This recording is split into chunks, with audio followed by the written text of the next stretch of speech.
You're locked into RHIT.TV from Cook Stadium at Phil Brown Field as the Rose-Hulman Fighting Engineers welcome in the 1-7 Anderson Ravens on a beautiful Saturday afternoon from Terre Haute, about 14 minutes from kickoff. Let's thank some of our title sponsors that support us here on RHIT.TV. Let's start with our friends at Reynolds Farm Equipment, your local hometown John Deere dealer since 1955 with 5 central Indiana locations. Reynolds meets all of your equipment, parts, and services needs. Boilermakers Local 374, representing skilled workers across the state of Indiana. Discover the Boilermaker advantage with Local 374. Burtner Electric, spark with confidence, your trusted electrician partner since 1986. Wheeler Mission, helping our neighbors in need since 1893, thanks to generous, caring individuals like you. Just weeks away from the Drumstick Dash. Check out Wheeler Mission for the latest. Morales Group Staffing, building better futures one story at a time. Let us help you and find your next opportunity. LifeWise Academy, they bring Bible education to public schools. During school hours, learn more at lifewise.org. LiUNA, the Build America Union, 500,000 strong, fighting for better wages, safer job sites, and greater opportunities. And the IndianaSRN sports page, sports from border to border and coast to coast, your source for high school and college sports coverage. It's a busy day here on campus for the Fighting Engineers of Rose-Hulman at 2-6 on the season, but those 2 wins coming on the road. And in the HCAC play, they find themselves right at 500 under Jeff Sokol at 2-2 in the HCAC. Tied up with Franklin, trailing Bluffton, MSJ, and Hanover. Rose-Hulman riding a 15-game winning streak against Anderson, while head coach Jeff Sokol has a record of 13-0 against the Anderson Ravens. Tony Donahue, Luke Burton with you. Luke, you talk about wanting to get a win at home. You only have 2 opportunities left, but you're still kind of hanging around in that HCAC. Obviously, with the standings, you're 2-2. Hanover at 5-0 on the season in conference play, 6-2 overall. But what do we expect today out of this Rose-Hulman Fighting Engineering team looking to get back on the winning track? They won last week at Manchester 35-13. 1-0 so far here in the month of November. Well, we're looking for a good rushing game out of Alexander Marsteller, filling in for the injured Jay Smith, who's been phenomenal this season so far, the senior out of Wrights High School in Evansville. You must have went there to give them a plug. I absolutely did. I graduated with him, and he was really fun to watch, and he's been doing amazing this year. Unfortunate to see him go down with an injury, but Marsteller had a career day last week against the Spartans, recording 203 rushing yards and 2 touchdowns. He's hoping to carry that over to this game. Yeah, we've seen Marsteller a bunch this season out of the backfield, the 5'7", 175-pound junior out of Lynchburg, Virginia. But as you mentioned, the presence of Jay Smith, the leading rusher with 650 yards on the season and 5 rushing touchdowns. That is certainly going to be a big loss, but as mentioned, Marsteller last week stepping up huge, 203 yards rushing in that victory, and the 2 scores, 35-13 was the finals. We mentioned Jeff Sokol with an incredible record against Anderson. They are 13-0. So not only, Luke, do you want to get a home win for the first time this year, you want to keep that undefeated streak going against Anderson. Absolutely. Establish that dominance. And if you want to talk about injuries, Rose-Hulman's also missing one of their star defensive players, Gabe Adams, who leads the team with 8.5 TFLs,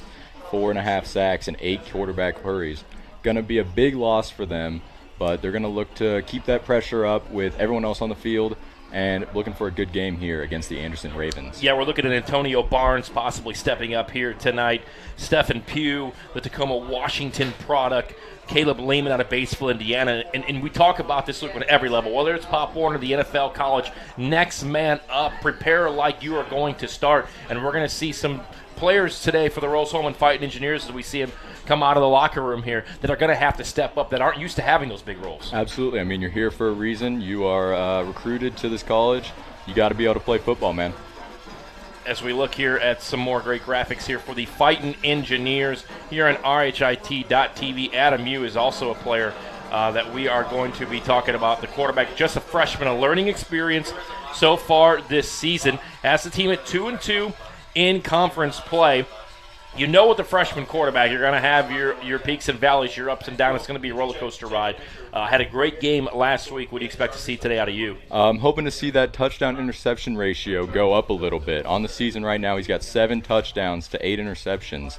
Never what you want to see, but as a freshman quarterback, there's still plenty of time to learn the game a little bit, get a little bit of a better feel for where you are, and hopefully improve that those passer ratings. Anderson at 1-7 on the season, 0-4 in HCAC play. But as Rose-Hulman knows, you have to throw out the records. I know it's the old adjective. Everybody says that when you have games of this caliber.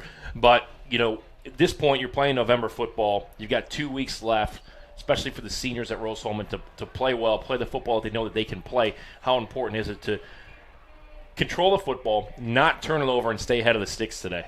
Just establishing the dominance early on, getting a big lead as soon as you can, and you talk about those seniors, man. You're going to want to win these last 2 home games. These are huge for them. These are going to be their last home games of their career. Really big stretch here for the Fighting Engineers. Yeah, and you go back to a few weeks ago against Bluffton, that 30-27 loss. I felt like Rose-Hulman was playing from behind that entire game. Obviously, Bluffton 3-2 on the season in conference play, 5-3 overall. Rose-Hulman erased a 10-point deficit with 7 minutes to go in that fourth quarter. They got a field goal. They got a touchdown that sent it to overtime with an onside kick in between there. But again, as you mentioned, get out to a lead here early and not let Anderson hang around. Yeah, playing from behind is never what you want to do, and that comeback was something else. It upsetting that they weren't able to cap it off, but still, it showed that fighting spirit for the Fighting Engineers. Rose-Hulman. We're going to be talking about Avery Cody, the freshman wide receiver. Joseph Alexion and Jacob DeWitt, as well as we see the Rose-Hulman Fighting Engineers take to the field. We'll take a quick timeout. We'll come back with the national anthem and keys to this one for Rose-Hulman. You're watching the Fighting Engineers on RHIT.TV.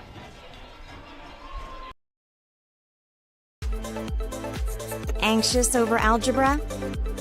Call Ask Rose, the free science and math homework helpline. It's free world-class tutoring. Just call, chat, email, or screen share. Learn more at AskRose.org. Confused by chemistry? Call Ask Rose, the free science and math homework helpline. It's free world-class tutoring. Just call, chat, email, or screen share. Learn more at AskRose.org. Turn it on to you, Luke Burton, with you. Luke, you made a great point when it comes to the passing game for Rose-Hulman. The touchdown to interception ratio, same can be the same on the other side of the football with Anderson. I was going to say, as Adam U has a 7 to 8 touchdown interception ratio, the Anderson Ravens quarterback, Carson Brookbank, struggling just as much, if not more, with a 3 touchdown to 10 interception ratio. Let's take it down to the national anthem from the Rose-Hulman Fighting Engineers Marching Band.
Great rendition of the national anthem there as we get this one closer to kickoff as Rose-Hulman, the Fighting Engineers, look for their 3rd win on the season, but most importantly, their first home win on the year. We talked about head coach Jeff Sokol and his amazing record against the Ravens of Anderson. Overall, 22-6. Rose-Hulman on a 15-game winning streak. Head coach Jeff Sokol has a 13-0 record against Rose-Hulman. So I think one of the circles on the calendar this year was, hey, if we play Anderson and when we play Anderson at home, we've got to continue that streak. Absolutely, a dominant streak by them. And Coach Jeff Sokol, a 91-54 career record. That's going to put you in the history books here. Looking to just continue that on with 2 home games left. Yeah, head coach Jeff Sokol, a staple here in Terre Haute. Great coach, even better guy. Has his guys ready. And as you mentioned, let's go back, and if you're just joining us, some injuries on the Rose-Hulman front. Jay Smith, the starting running back, one of the best rushers that this squad has seen in a very long time, as well as Gabe Adams defensively. Those are 2 guys where we'd be calling their names tonight, but unfortunately they are out with injuries. Absolutely. Going to be a big loss for them, looking for a couple guys that don't normally see the field to step up and fill those spots. As we look at Jay Smith on the football field with no pads, as the Anderson Ravens on the road in their all-white uniforms, white tops, white pants, and black helmets. And for Rose-Hulman, your typical maroon jerseys with gray pants and the gray elephant helmets. And again, we talked about inside of HCAC play, Rose-Hulman a few weeks ago loses to DePaul. DePaul's one of the best teams in D3. They're currently ranked 15. But those type of games that you play early on the season really set yourself up for these type of games inside of HCAC plays. And really staying disciplined is key. Absolutely. Trying to play up to that level. And even when you can't, you're learning a lot. Every single play, there's something that you see where you can build on that. And then whenever you play a team like Anderson, where you feel like you do have the upper edge, you should be able to make that known on the field. So Rose-Hulman won the toss. They have elected to kick off. Anderson will receive today's opening kickoff. That will be Aiden Navarre. He is the sophomore back deep. We will get this one underway. It's a busy day here on the campus of Rose-Hulman. We'll discuss that throughout today's broadcast. We've got some track and field to discuss as well. So we'll get you up to date on all things happening inside of the athletic department here at Rose-Hulman. Crowd comes to its feet. Opening kickoff underway. Low kick fielded off the bounce and out of bounds. That'll be marked at about the 8-yard line, but the flag will come out. So, again, we talked about staying disciplined. We talked about doing the things that you should be doing here. Obviously, 8 games into the season, kicking it out of bounds and giving Anderson a couple extra yards on that opening kick is not something you want to see. Not a good start, but again, this is just a small problem that hopefully they can build on, not let it happen again, and we'll see how they do throughout the game.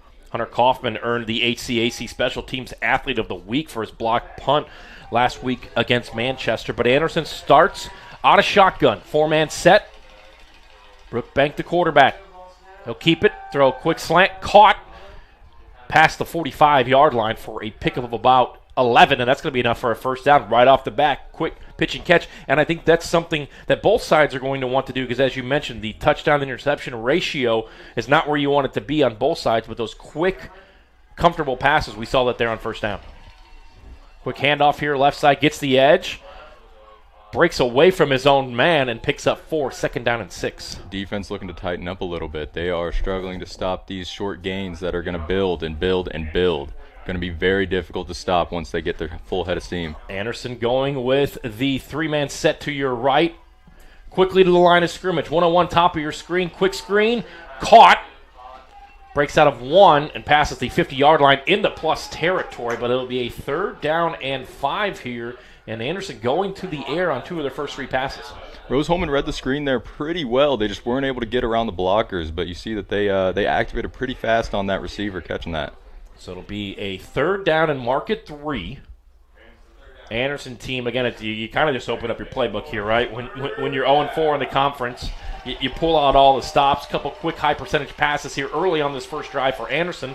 Has them in plus territory, but a big 3rd down and 3 in the first opportunity for Rose-Hulman's defense to get off the field without Gabe Adams. Yeah, that loss is huge for them right now, and you can already tell they're getting these short gains that Gabe Adams maybe would have gotten a hand or 2 on. Let's take a look at the offense as Anderson burns their first time out here on the opening drive.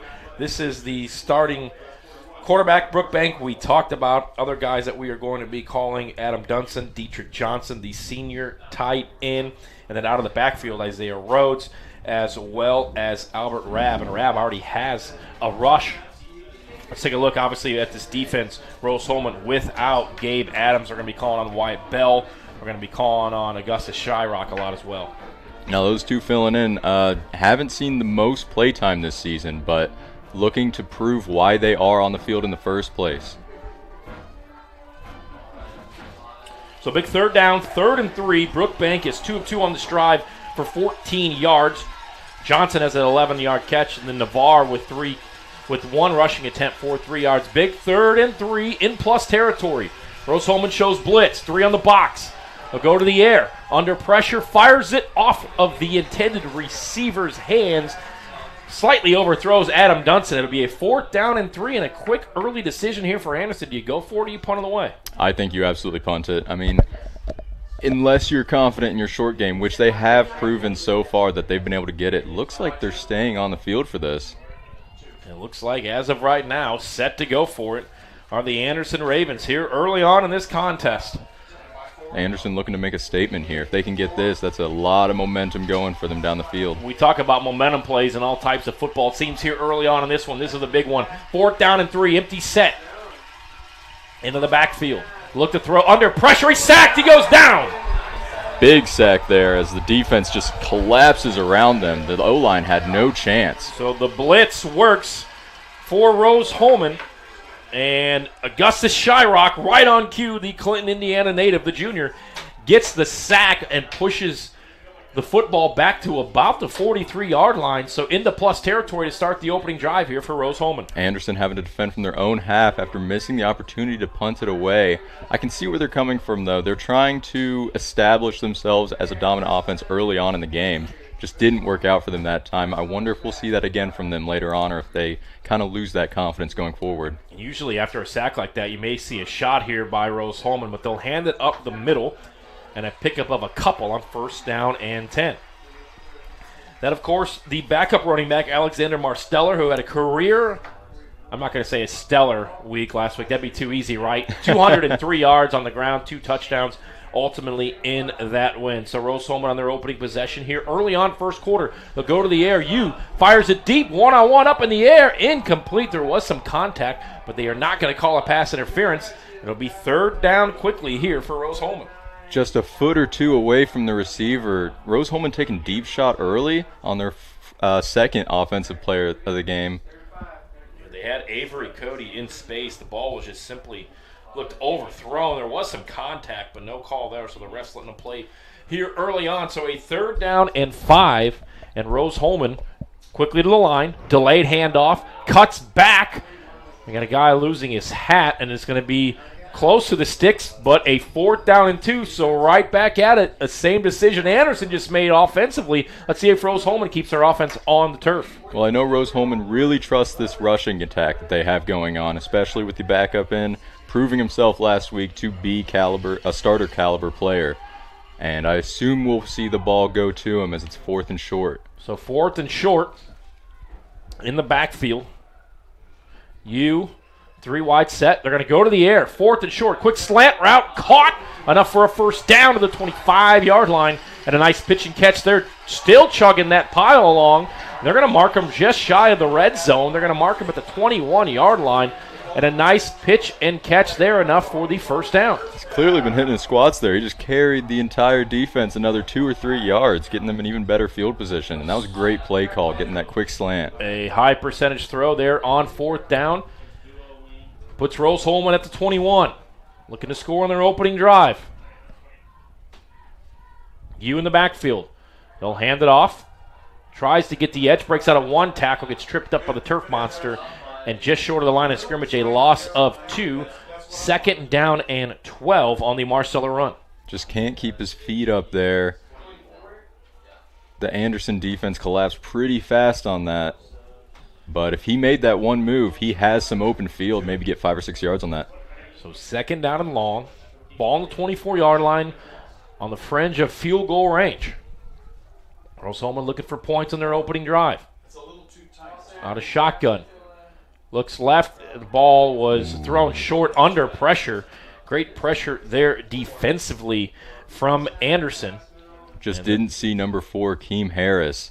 Almost gets an interception there. Got a hand on it, batted it down, but he just lost him in the middle of the field. And Jonathan Hayworth Dupree, the sophomore out of Riverton Park High School, in on the pressure, knocks you down, picks him right back up. But once again here, the second third down of this opening drive for Rose-Hulman. If Rose-Hulman can get this passing attack going in the red zone, they'll be a real threat, and it looks like they're looking to continue that. Plenty of time. You throws it up into the air, deflected and incomplete. He threw it up for his man Joseph Alexion to go up and get it, but the ball falls incomplete, and once again another decision here, a 39-yard field goal from here, or do you go for it on 4th and 12? I think you go for the field goal. I'm a little bit more conservative on these plays. I think you try and get the points on the board when you can and try and get yourself in the best possible field position. We'll see if they snap it, maybe you hard count it, maybe get a free 5 yards to make it more close of a field goal. But no, they're going to snap it immediately. You, under pressure, looks, fires, man down, gets up, and it's going to be incomplete. Looked like he almost recovered from that fall. That was almost an amazing athletic attempt. Yeah, on the cutback, Travis Grayson was on the ground, gets up, and the ball falls off of the fingertips. And both teams failed to convert on 4th downs. Both teams' opening drives end with no points. And a turnover on downs. Anderson will take the football back over on the 24-yard line. Adam, you on that drive, 2 moderate to deep passes, just barely off both far and short. Maybe if he can find that happy middle ground, that's 2 touchdowns right there. Yeah, he is 1 of 5 on that opening drive for 14 yards. So Anderson will retake the football. Quick delayed handoff, spins out of a tackle, picks up 3. Reynolds Farm Equipment is the leading equipment dealer serving farmers, homeowners, landscapers, and commercial contractors through the state of Indiana. Nothing runs like a deer. Give us a call today, 317-849-0810. And we want to thank our friends at Beatty Insurance, a company which understands your industry and what's on the line for you, 812-522-5640. Give Lance a call. So, Luke, we've gone back and forth. Both teams have the football offensively and fall on 4th down. Anderson a little bit more spread out there on their opening drive. I mean, Anderson had a lot more room to work with there, so they kind of are up on the yards gained, but they're looking to kind of prove that that wasn't a fluke here. Navarre takes the handoff, spins out of a tackle, and pushes himself forward. He needed 6, got 7. First down and 10 here for Anderson. That's their 3rd first down early in this first quarter. So far, Rose-Hulman's defense not doing the best in the backfield, trying to stop this run game that's been getting chunk play after chunk play, 6, 7 yards each time. We'll go quickly here. Anderson showing tempo. Navarre takes the handoff, breaks out of 1 tackle, cuts back, hard hit, picks up about 4. And credit number 67 for Rose-Hulman defensively there. Scratch that, make that 57. That's Rudy Griffin, the sophomore, in on the tackle. Navarre doing a great job in the backfield of staying on his feet and dodging each diving opponent. Able to get positive yards on a play that could very easily go backwards for them.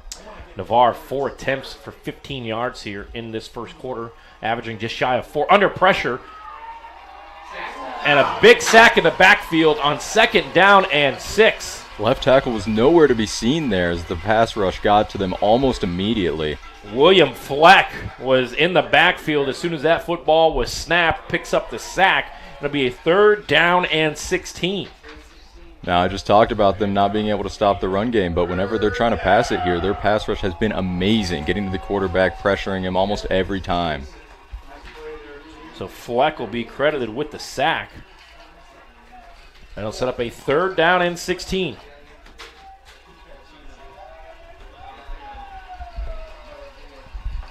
Out of shotgun, 3 wide set. Some movement up front. And we're going to have a timeout. Anderson will take it with them. 8:28 to go. 3rd and 16 coming up on RHIT.TV. Finding the right answer and trying again, that's really what dragged me to aerospace. I saw other people making amazing stuff on 3D printers, and I thought if I combine that art of 3D printing with engineering, I could make something as complex as an airplane. It all changed when I came to Rose-Hulman. Feel amazing that I have still 3 years to do something much more complex.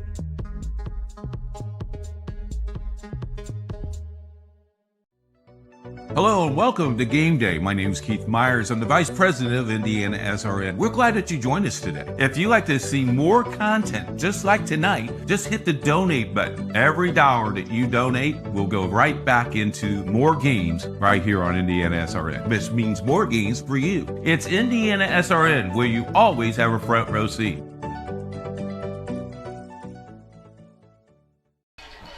A quick snap on third down, and it's another sack for this defense of Rose-Hulman. Tony Donahue, Luke Burton with you on RHIT.TV. The second sack for this defense in this first quarter, Luke. Rose-Hulman's pass defense has looked amazing so far. The pass rush getting to the quarterback almost every single time.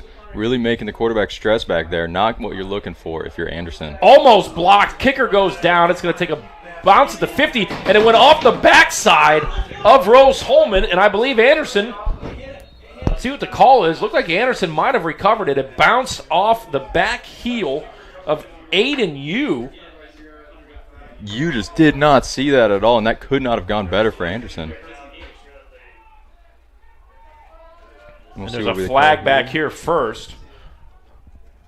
So they're going to call a roughing the kicker. But they're going to mark this a fumble after it bounced off the backside of a Rose-Hulman gunman.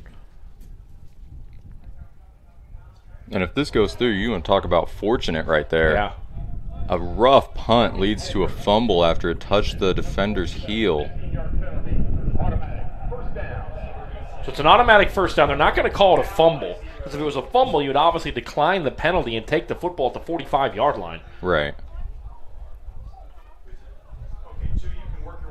And I think, you know, if you really look at this, yeah, you wanted the football if you're Rose-Hulman, but this is kind of a lucky situation here. It could be 1st and 10 from the 45 if that was a fumble, which to me up here looked like it was. Nonetheless, the drive does continue for Anderson, and they have the football at the 42-yard line, but it bounced right in front of us, Luke. I thought it hit off the back of his heel and recovered by Anderson. I'm surprised the ref wasn't able to tell exactly what happened because he's right there. Drive continues for Anderson. Hand off, Navarre tries to get the edge, and he is taken down in the backfield by multiple Rose-Hulman defenders. It'll be a second down and long. Aside from that botched punt play, Rose-Hulman's defense really stepping up this last drive, shutting them down on almost every attempt they've had. They haven't had a positive play in 3-4 plays. William Fleck there on the push for the tackle for loss. 2nd and 11. 7:12 to go, first quarter. Shotgun snap to go to the air. Quick dump off, incomplete. Just outside the receiver there, wasn't able to get a good hand on it. Yeah, threw it slightly behind, and I think he heard the footsteps. Ball falls incomplete. And another 3rd down and 11. Another opportunity here for Rose-Hulman's defense to get off the field. That pass rush is harassing them right now. Not giving them room to breathe at all. And they're looking to continue that here.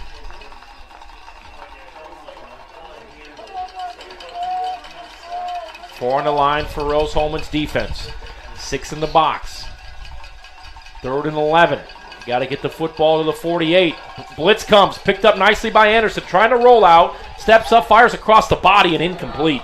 He had a wide open Adam Dunson. I mean, you can get your hands on it, you can catch it there. And even if he does, it's not looking too good, as that was about 3 or 4 yards out from the line of scrimmage, and they're looking for 11 yards. So I'm not even sure if that would have ended up being a first down play. But we'll try again here with a punt. So on the last punt, roughing the kicker continued to drive for Anderson. Rose-Hulman goes 3 straight plays, not giving up a yard. High snap again. Here comes the boot. It's a low kick. It'll bounce right around the 25. Fielded and hit immediately. And you just got to let that one go. I don't know about that decision. You're risking a pretty hard hit there.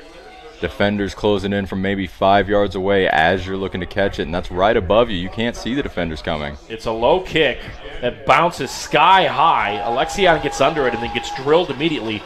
So Rose-Hulman will start inside their own 20-yard line. 1st and 10 right at the 20.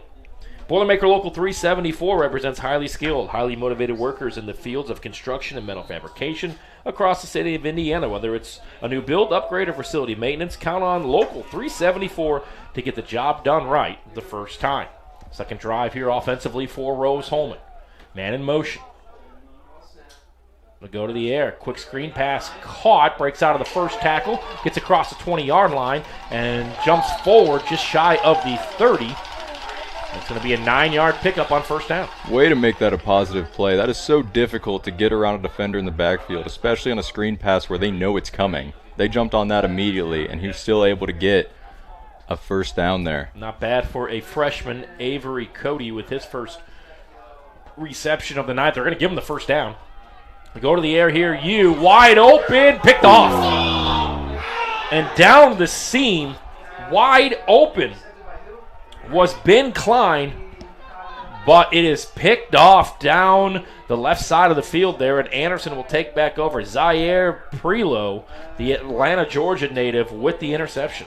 Excellent job by Prelo to hover way past the receiver there, noticing that it is an overthrown ball. And I don't know if we're going to see Adam U throw another deep ball for another couple plays, as they have not been landing where he wants them to. U now just 2 of 8.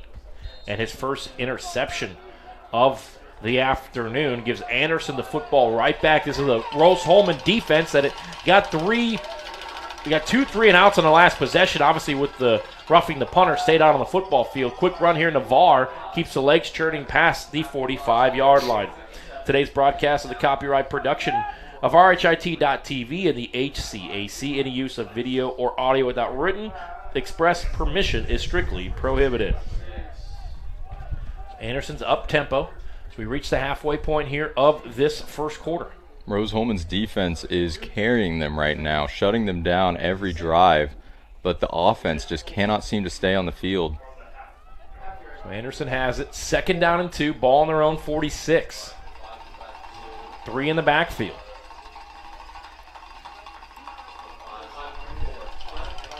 Shotgun formation. They'll go to the air. Fires a bullet across the middle. Caught! They're saying it's down. Mark it incomplete. So across the middle, you had a wide open intended target. And then it looked like it was overthrown, and then Preston Yoder was right there, but couldn't scoop it up off the turret. Incomplete. An excellent attempt there. I'm shocked that he didn't hold on to that. From our angle, it looks like he did. His back was to us. We couldn't really see the ball, but I really thought he made an excellent play there. So another 3rd down and short here. Can Rose-Hulman get off the field? If I'm Anderson, I'm looking for those short passes. I'm looking to run it when I can. Quick screen, caught. To the stick, short, and a great job there by Rose-Hulman. And pushing the pile back. It's going to be shy of the sticks. 4th down and 2. It was a gaggle of tacklers there for Rose-Hulman, led by Wyatt Bell, first time calling his name, one of the top tacklers on this Rose-Hulman defense. Looks like Anderson's going to stay on the field here for 4th and 2. Why not, right? Haven't won a game inside of conference play. Anything that you can do to get points on the board here. 4th and 2. Will it be a handoff? Will it be a quarterback sneak? They'll hand it off. Met immediately, push back. And Rose-Hulman's defense once again getting off the football field. Rose-Hulman's defensive line all over that one, as we've seen all day today. Brock Behren from Phoenix was in on the pursuit, in on the tackle for loss. And Rose-Hulman will take over the football just shy of the 45-yard line. You know, again, put your coaching cap on. You'd love to take a shot here, right? A turnover on downs, a play action, go deep. But U's proven here early in this first quarter, they can't go downfield with the football through the air. You really got to build on each play here. You cannot risk taking another shot like that and getting intercepted. As Adam U's a little cold here right now. U will hand it off. And a nice steady run there, very patient for a pickup of 6 on first down. That's exactly what Rose-Hulman needed. That's Alexander Marsteller, once again, a pickup of 7. Those are the plays you want right now. Marsteller coming off an amazing game, like we just said, and he has proven so far that he can keep it up. 4 rushes for 22 yards. He'll get the football again. Dives forward, enough for a first down. Move the sticks for Rose-Hulman. A little over 4 minutes to play here first quarter. Even without Jay Smith in, he's been filling those shoes pretty well so far. So first down for Rose-Hulman, their third here of this first quarter.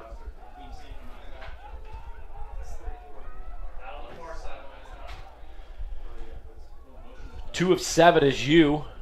It'll be a quick handoff. Marsteller breaks out of it, breaks another tackle into the red zone to the 18-yard line. And if you're getting plays like this, I don't see why you stop. Pick up a 15 there, and they're going to go tempo. 3 excellent rushing plays in a row to get this drive into the red zone. So Marsteller starting to pick it up here. 6 rushes, 33 yards. Hand it off to him again, like you said. Why fix it if it isn't broke? And he gets down inside the 15-yard line, mark him at the 14. That was one of his shortest runs of the day so far, and he still got about 5 or 6 there, looks like. Inside the red zone for the first time today is Rose-Hulman. First drive stalled out around the 34-yard line on the 4th down. High snap.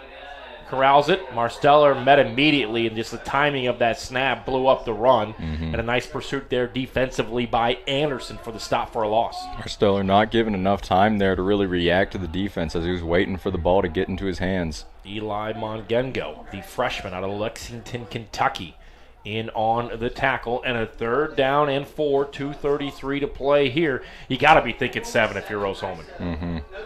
I don't know if it's 4-down territory or if they're going to try and pass it here. Play action. Throw to the end zone. Back shoulder. Incomplete. Had an open Avery Cody in the end zone, but the ball skips off the turf. 4th down and 4 from the 13, and they are going to bring in the kicking unit. Ball wide right there as Adam, you just cannot get it going right now. Fortunately for him, they're close enough to get a pretty easy chip shot field goal. Trevor Seguda. This is going to be a 30-yard attempt from the right hash. Not a lot of wind. Beautiful, sunny, 58-degree day here in Paradise. Good snap, good hold. Kick is up. And it is true. Rose-Hulman strikes first with 2:14 to play. The Fighting Engineers with a 3-0 lead over Anderson.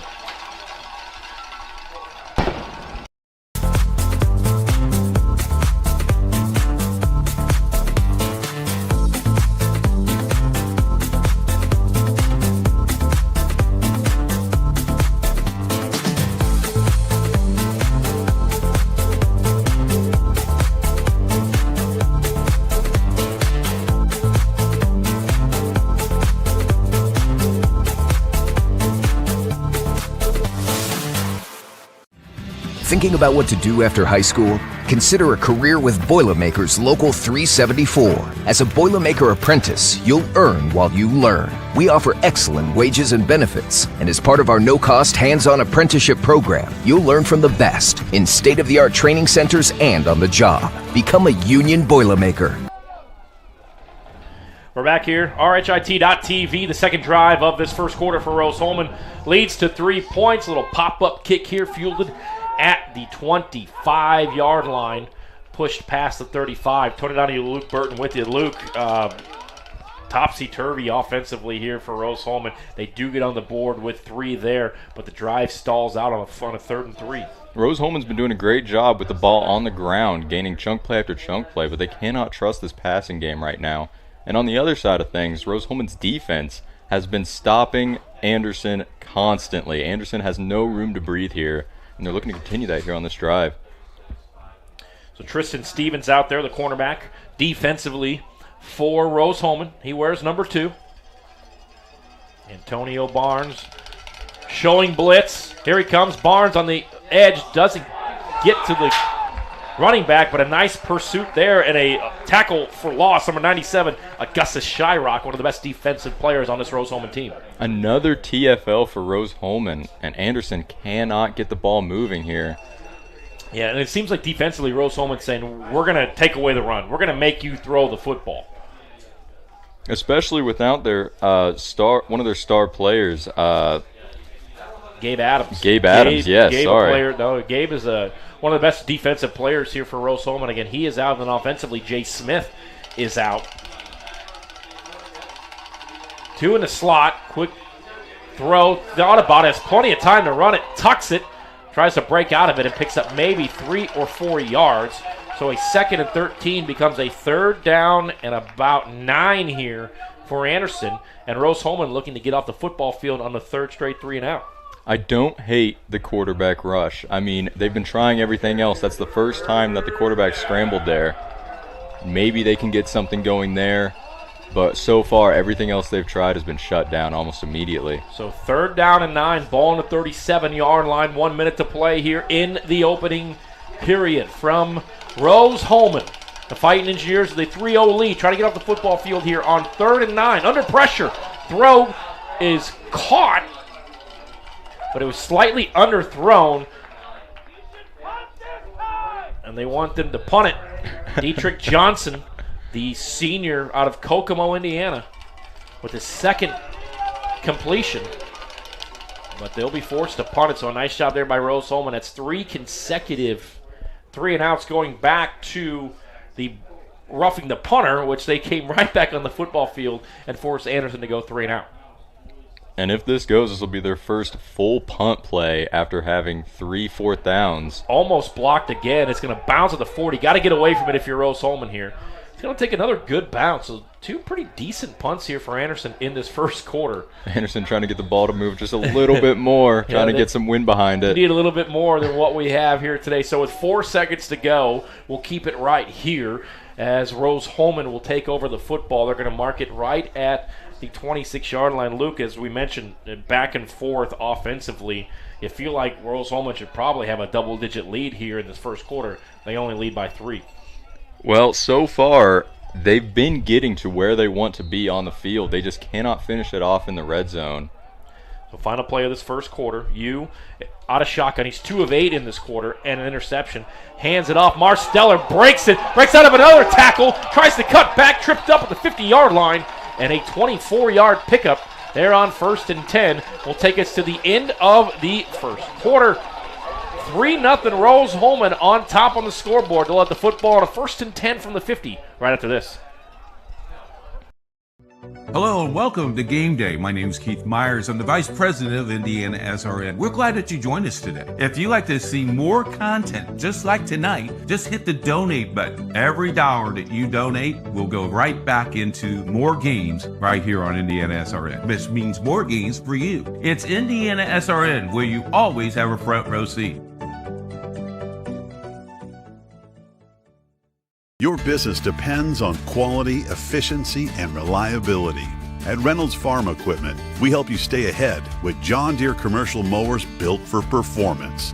Whether you're maintaining parks, businesses, or neighborhood lawns, you need equipment that works as hard as you do. With expert service, flexible financing, and the best lineup of mowers in the industry, Reynolds keeps your operation running strong. Reynolds Farm Equipment, your local John Deere dealer since 1955. Still 20-10. 20-10. We're back here at the end of the first quarter as we start the second quarter. Rose-Hulman with a 3-0 advantage over Anderson on RHIT.TV. Out of shotgun, you will hand it off. Marsteller hit immediately but pushes the pile forward for a couple. Now 10 attempts, 67 yards, well on his way to what he had last week at 203 yards on the ground. Marsteller looking to, the only thing he could do better right now is just keep getting the ball. Every time he's gotten it, he's been averaging right now about 7 yards per carry.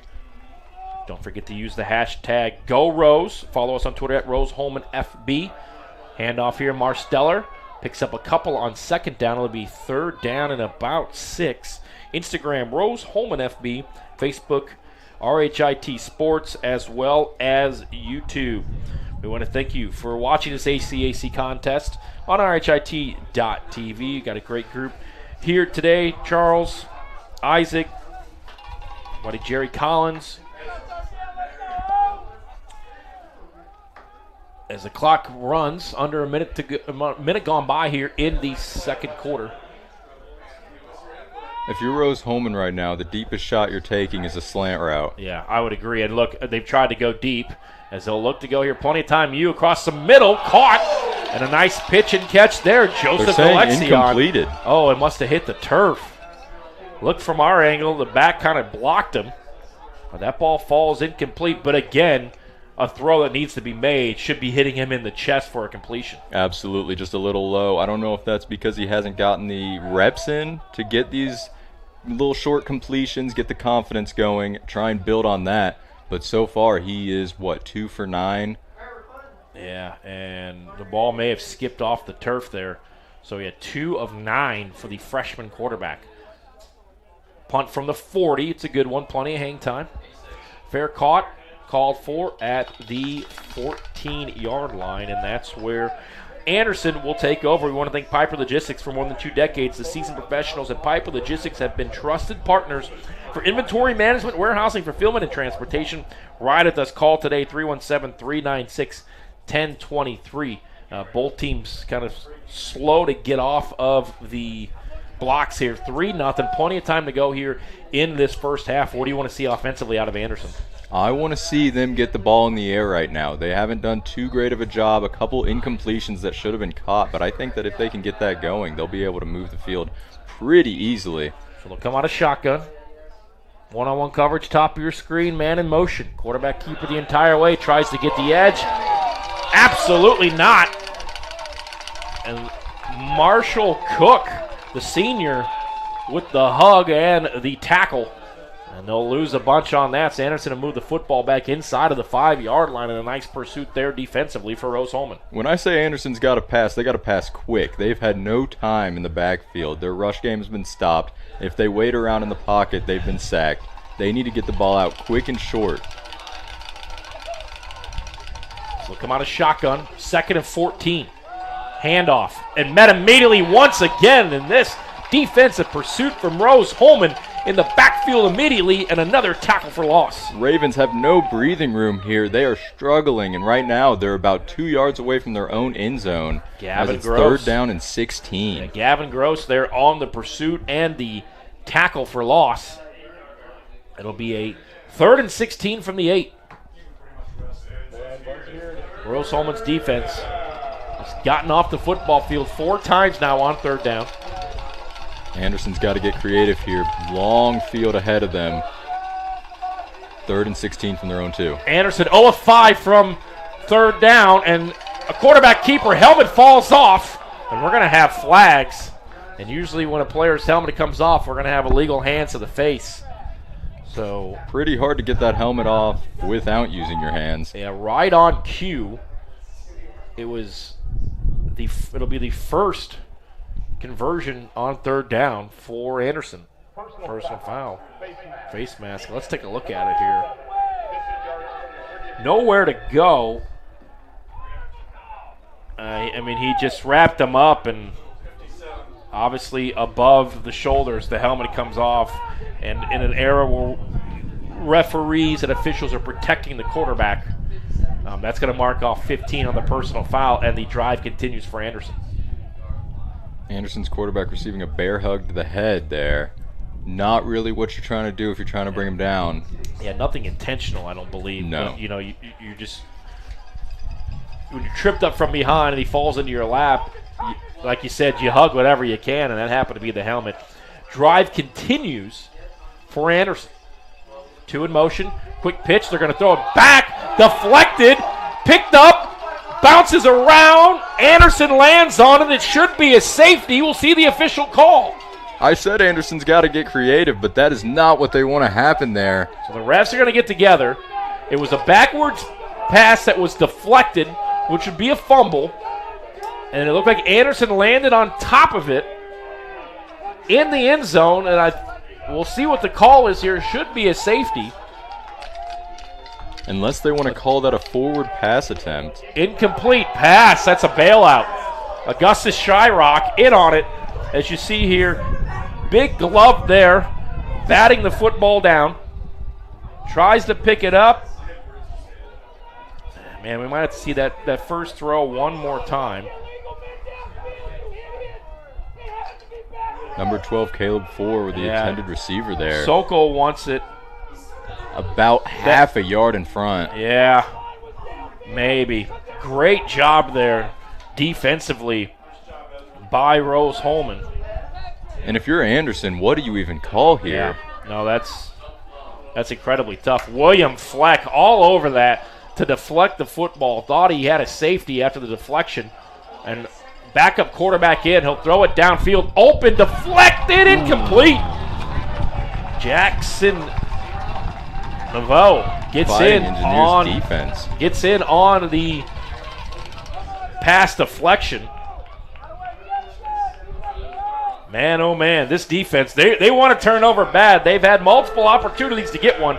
Still haven't. Anderson trying to confuse this Rose-Hulman defense. Has not worked out so far. I don't hate the idea of trying to switch things up, but so far it has not worked out whatsoever.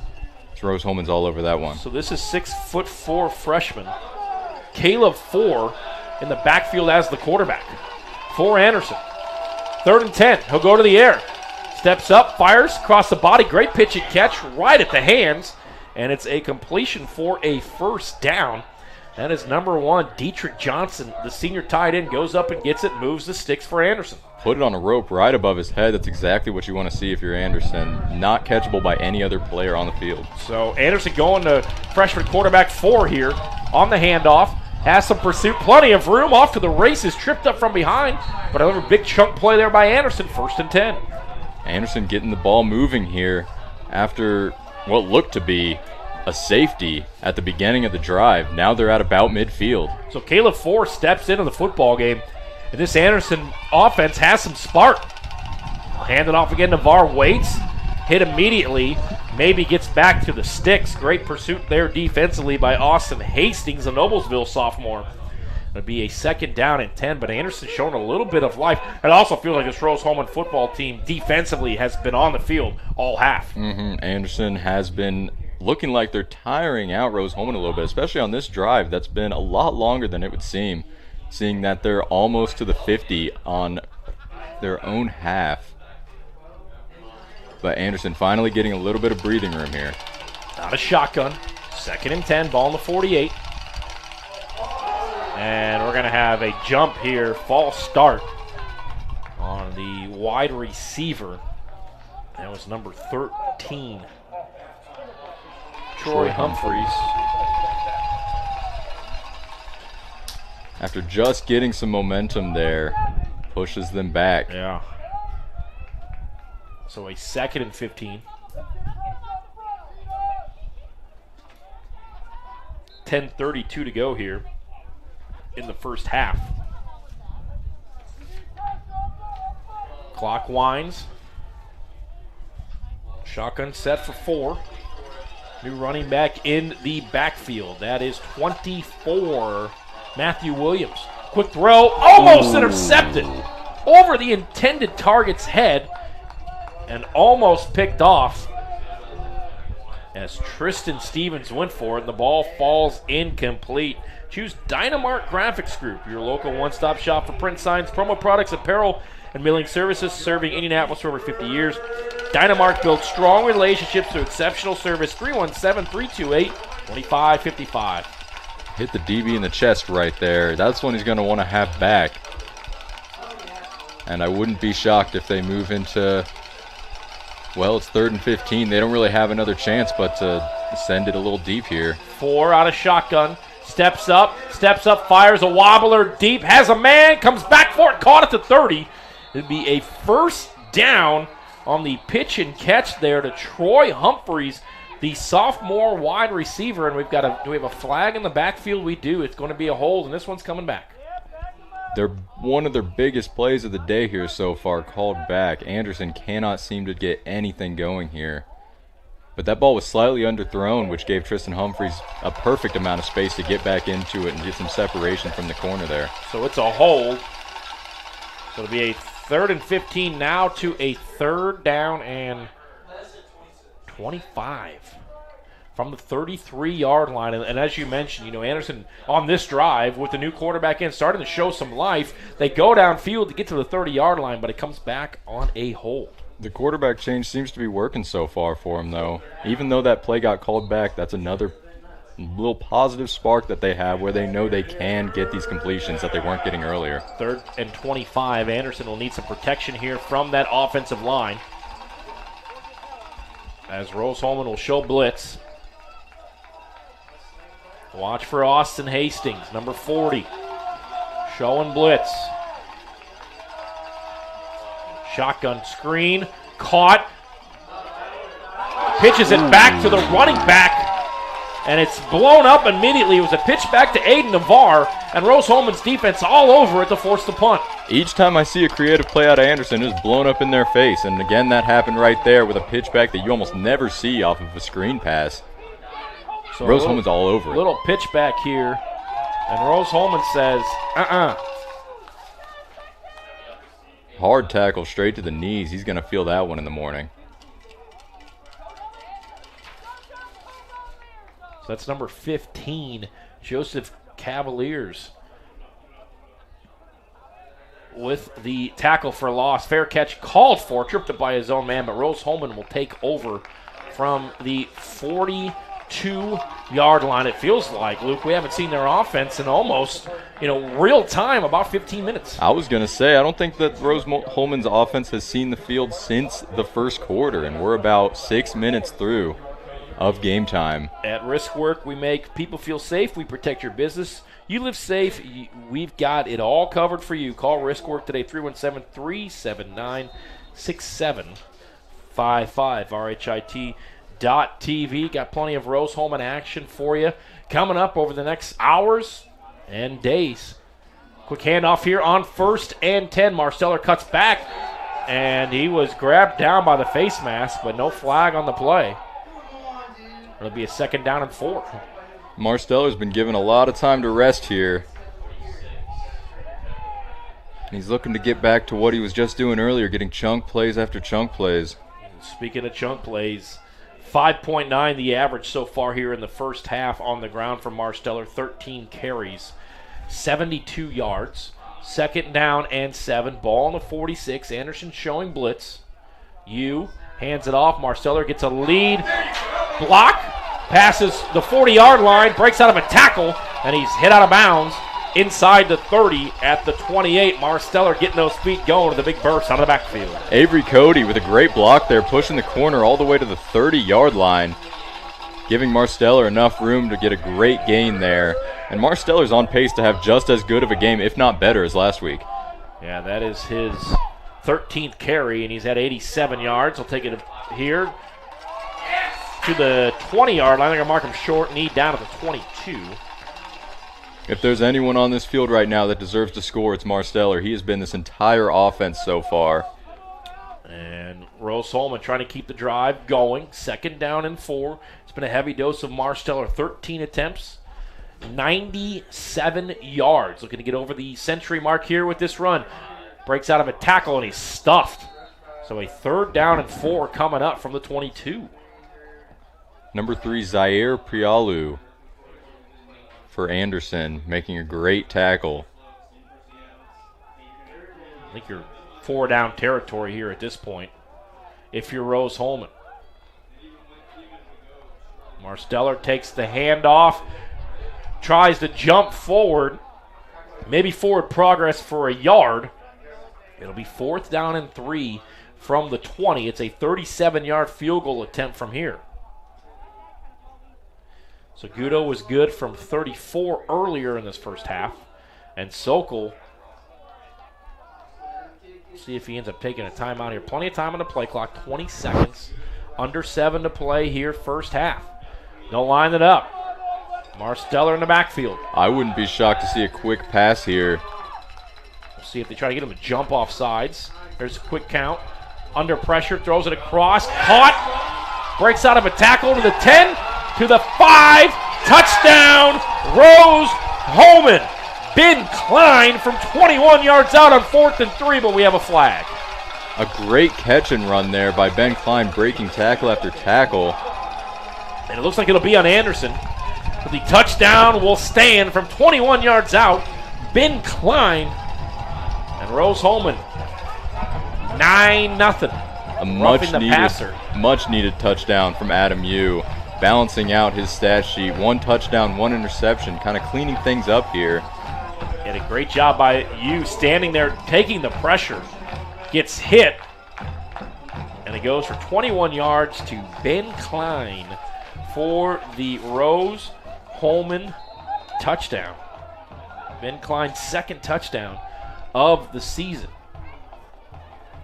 6:43 to play. Extra point is true.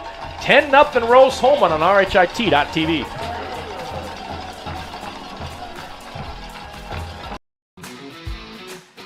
IndianaSRN wants to put more kids on TV. And honestly, that's exactly what these kids deserve. They stream more than 350 high school and college games every year, giving Indiana athletes the spotlight they've earned. All games are free to watch with on-demand on their YouTube channel. The cost is amazingly affordable, which means more kids get their moment to shine. IndianaSRN, where you always have a front row seat. From warehousing to transportation and everything in between, Piper Logistics does it all. Centrally located, Piper Logistics has 2 warehouses in Indianapolis and a warehouse in Cincinnati, Ohio. Piper Logistics houses over 1 million square feet. Along with our transportation department, we can provide service to half the United States markets.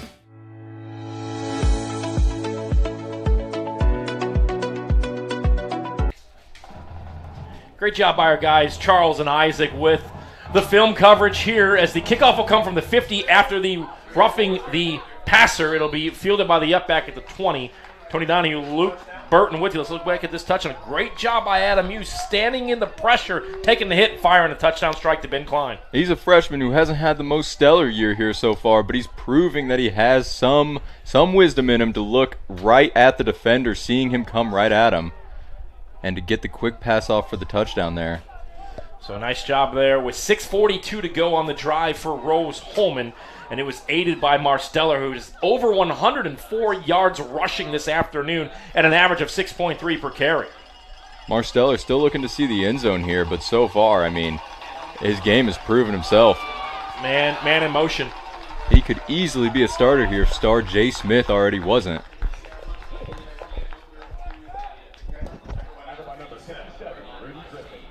Second down and 15 after the loss, and we talk about offensively the Rose-Hulman getting it going, but this pursuit defensively has gotten Anderson in second and third and 10s, 15-20 throughout this first half. A great job defensively so far by Rose-Hulman. And Anderson switched out quarterbacks. Looks like they still have in Caleb Four. Yeah, Four stays in. We saw him get a little bit going there on that last drive, Luke, with him in the contest. Fires a strike here across his body, and it is caught just shy of the first down. A pickup of 10 will be 3rd down and 5. Haven't seen Four gone too deep so far this game ever since he came in, but he's been nothing but consistent, able to get the ball in the receiver's hands, and he got some zip behind him too. Yeah, that was a bullet that was caught for a gain of 10 by Isaiah Rhodes. Caleb Four, the freshman out of Indianapolis, looking to maybe secure a starting spot here. Shotgun snap will go to the air again. Fires across the middle and deflected off the hands of Rhodes. Again was the intended target.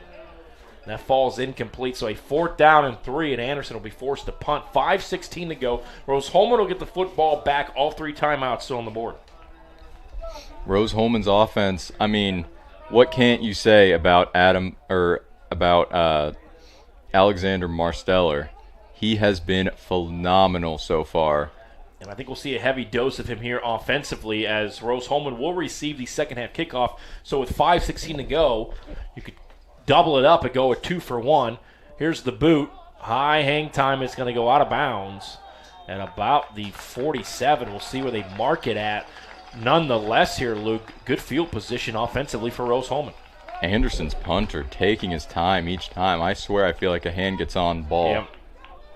It's almost like he's wanting that contact. He's wanting that 15 points. So Rose-Hulman with the football at the 46-yard line. 5:10 to go. Marsteller 104 yards.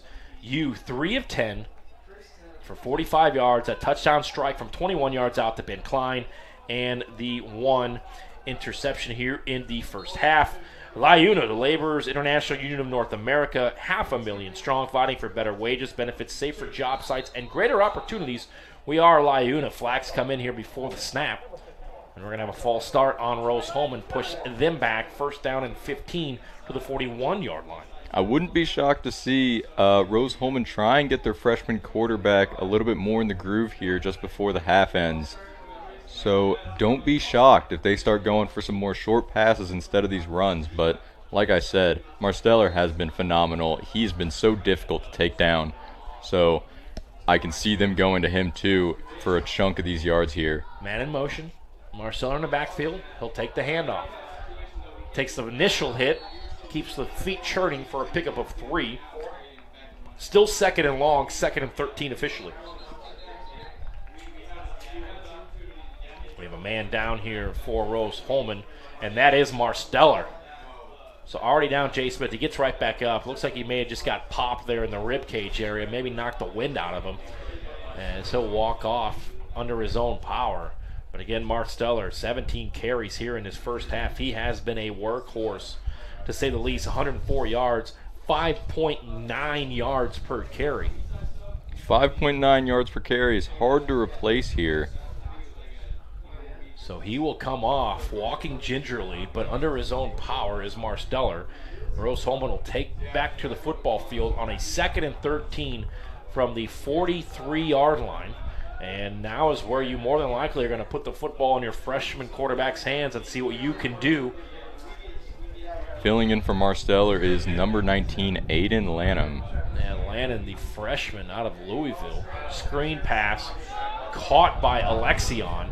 Alexion passes the 50-yard line to the 49. A nice high percentage throw there on 2nd down. 3rd and short, 3rd and 5 from the 49. And if you're Rose-Hulman, that's what you're trying to do. You're trying to get the quarterback a little bit more comfortable, not make him take any deep shots here, but just trying to get the ball into the receiver's hand and make the receiver make a play. So Rose-Hulman with the football. 3rd and 5 from the 49-yard line. And we're going to have a timeout.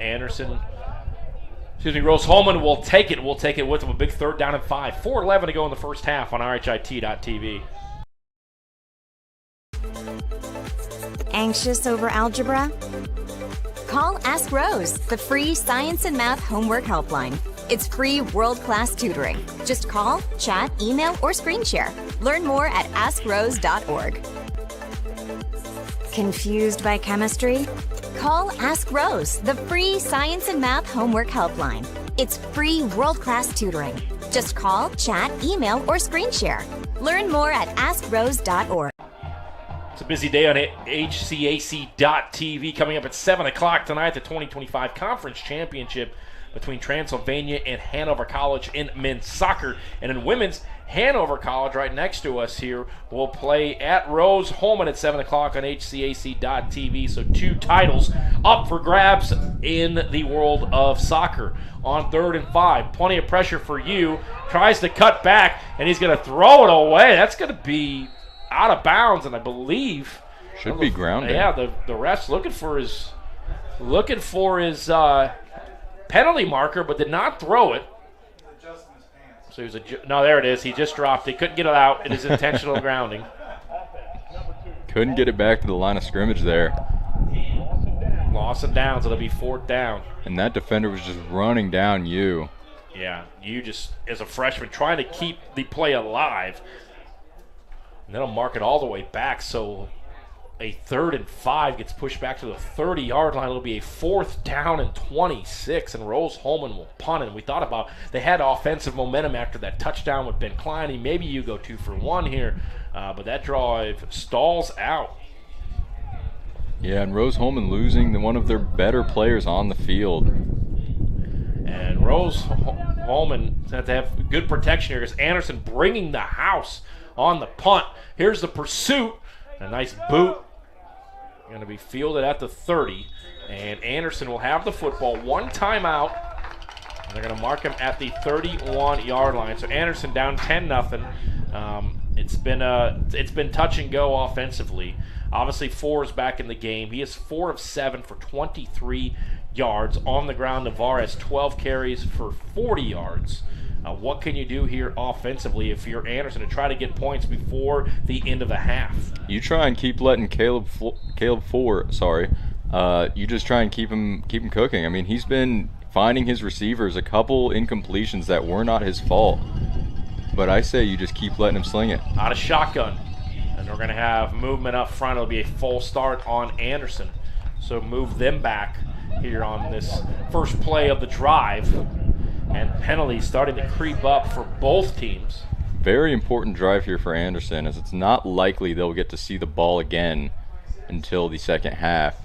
That is the 4th penalty on Anderson for 35 yards in this first half. Low snap, Four fires it across his body, and it's going to fall incomplete. Not a high percentage look there.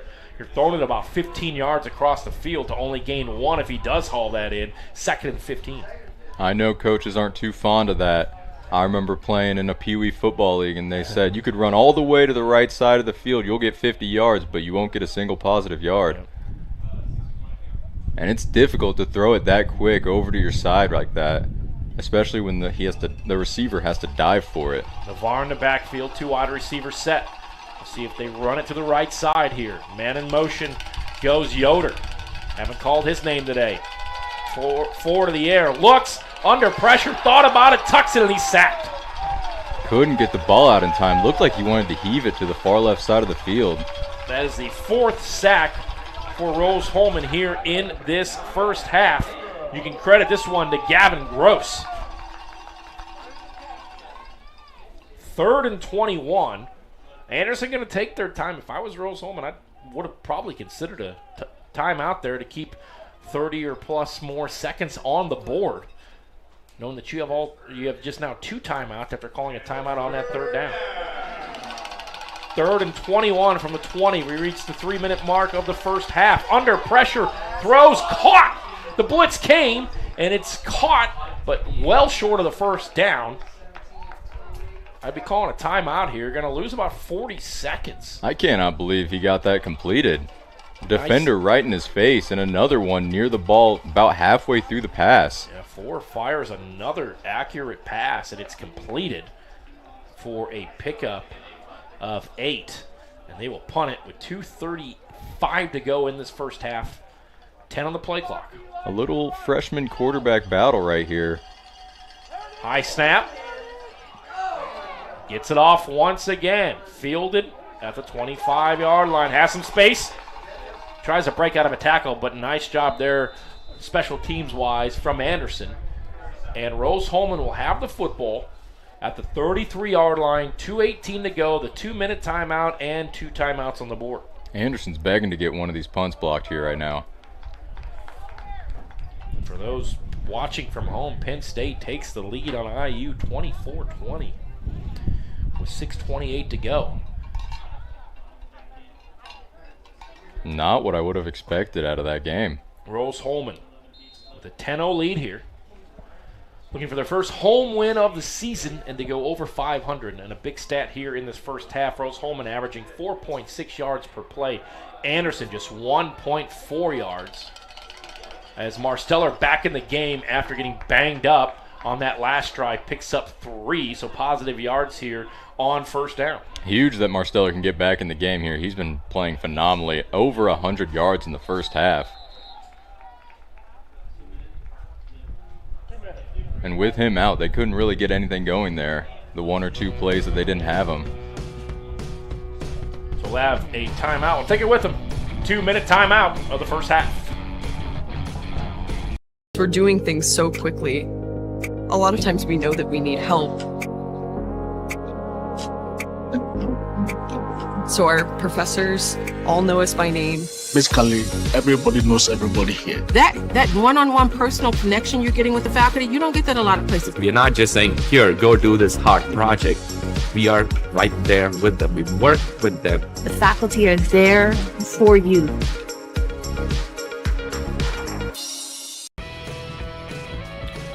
We've reached the 2-minute timeout here at RHIT.TV. Tony Donahue, Luke Burton with you. Rose-Hulman with a 10-0 lead. Looking to add to that heading into the locker room. They will get the second half kickoff. 2 minutes to go, 2 timeouts on the board, and a 2nd down and 5. We'll have some stats, some score updates for you here at halftime, including a Rose-Hulman athletic interview here inside of the booth. We'll have some stats for the first half. But Rose-Hulman here, Luke, 87 yards on the ground total net yardage, while Anderson just has 1 net yard via the ground. They'll go to the air here. You fires wide open, caught at the 45, gets past the 40 to plus territory, and he's pushed out of bounds. A nice throw there, Joseph Alexion with the catch into plus territory. Adam, you desperately needed a play like that. Before that pass, he was 4 for 11 with a touchdown and interception, 53 yards. And that play right there might have just given him the confidence he needs to stay out there and keep making big passes like that one. Alexion with his 2nd catch of the day. You under pressure, fires across the body, caught out of the backfield by Marsteller, passes a 20, 10, 5, touchdown! 34-yard strike out of the backfield. You finds Marsteller, and he's in for the score. Marsteller, not the biggest guy on the field, but man, can he outrun these players. Seen it on the ground, and now you see it in the air too. Adam, you making a great decision not to heave the ball downfield and just find that quick pass. Let your star, your backup running back, who's having an excellent 2-game stretch here. He's rushed for 111 yards via the ground so far today, and there a touchdown strike from 32 yards out. His 2nd catch. This one goes for a touchdown. Extra point pending. And Rose-Hulman strikes again. They lead 17-0. 1:42 to go, first half.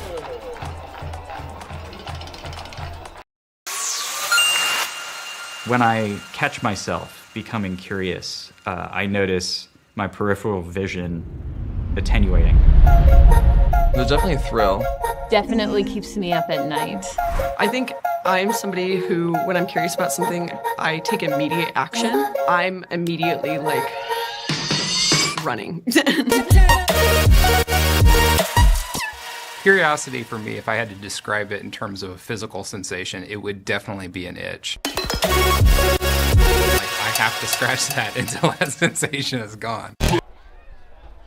You hits Marsteller from 34 yards out of the backfield. It's U's 2nd touchdown pass of this first half. Marsteller, 2 catches, 48 yards. Tony Donahue, Luke Burton with you. And again, we're playing freshman on freshman quarterbacks here. And you steps up and throws his 2nd TD of this first half. Adam, you looked alive there in that last drive with 2 great completions for chunk yardage. Kick fielded at the 22. Will be stuffed immediately just shy of the 30-yard line. So a minute 35 to go here. How do you play this if you're Anderson, knowing you don't want to give the football back quickly to this Rose-Hulman offense? Rose-Hulman still with 2 timeouts on the board. You let Ford do what he's been doing for the last couple drives. He's been finding the open man, not taking too many deep shots, but still, they've been getting positive yardage whenever they've been letting him throw, aside from a few incompletions that I would argue were not his fault. So Anderson takes to the field. Offensively, 4 is 5 of 9 for 37 yards. He's been sacked once. This defense for Rose-Hulman with 4 sacks in the first half. Under pressure, 4 throws across his body and dumps it to Isaiah Rhodes. A nice pitch and catch thrown across his body and a first down. Those crossbody throws are not easy. You could see he kind of jumped into it too, giving it that loft it needed to get over the defenders, find his man perfectly. They're almost to the 50 here. So the reset to sticks. Minute 30 to go. On a shotgun. 4 looks, fires, almost intercepted. Miscommunication there between the wide receiver, number 17, Preston Yoder, and the quarterback. You haven't called his name much. And that ball just out of the reach and falls incomplete. So a 2nd down and 10, ball on the 49, 1 timeout on the board for Rose-Hulman. Not a lot of time here left for Anderson. They want to get down and at least put points on the board before halftime. And one for Anderson, 2 timeouts for the Fighting Engineers. Out of shotgun, 4 looks, under pressure immediately, breaks out of it, steps up, sets the feed, he's going to be hit, throws it downfield, up for grabs, incomplete. And a nice ball, but just slightly overthrown with pressure in his face.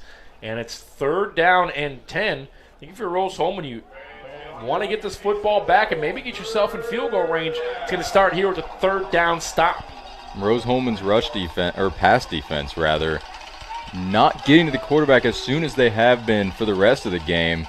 But you saw right there was a little pressure, forced the quarterback to roll out to his left and just overthrow his man. 3rd and 10, just shy of midfield for Anderson. They haven't been in plus territory since midway through the first quarter. 3 wide set, 4 under pressure, gets a block, steps up, rolls out, fires across the body, caught, and it's enough for a 1st down. And once again, a nice pitch and catch. Isaiah Rhodes has been the safety blanket. That'll move the sticks on 3rd down. Nice throw there. And we're going to have a timeout.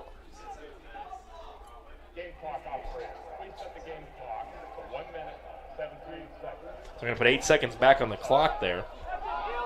Caleb Ford doing what he needs to do to find the open man, extending these plays, rolling out to his right and left. He's been finding a lot of success there. Yeah, Ford with a big body, a big frame, standing in there taking some pressure. The freshman at 6'4". And well done by Ford not to scramble there. He would have not gotten the yards he needed with as little time as they have. Takes a snap, under pressure immediately, steps up, thought about throwing it, and he's tackled just shy of the 25-yard line, so a pickup of 6, under a minute to play here in the first half. Anderson driving inside of Rose-Hulman's 30-yard line. Caleb Ford in this 2-minute drill has been looking phenomenal. Throws, incomplete. So 3rd down. Another miscommunication there. He thought his wide receiver would turn around for it. So a 3rd and 5, ball on the 26.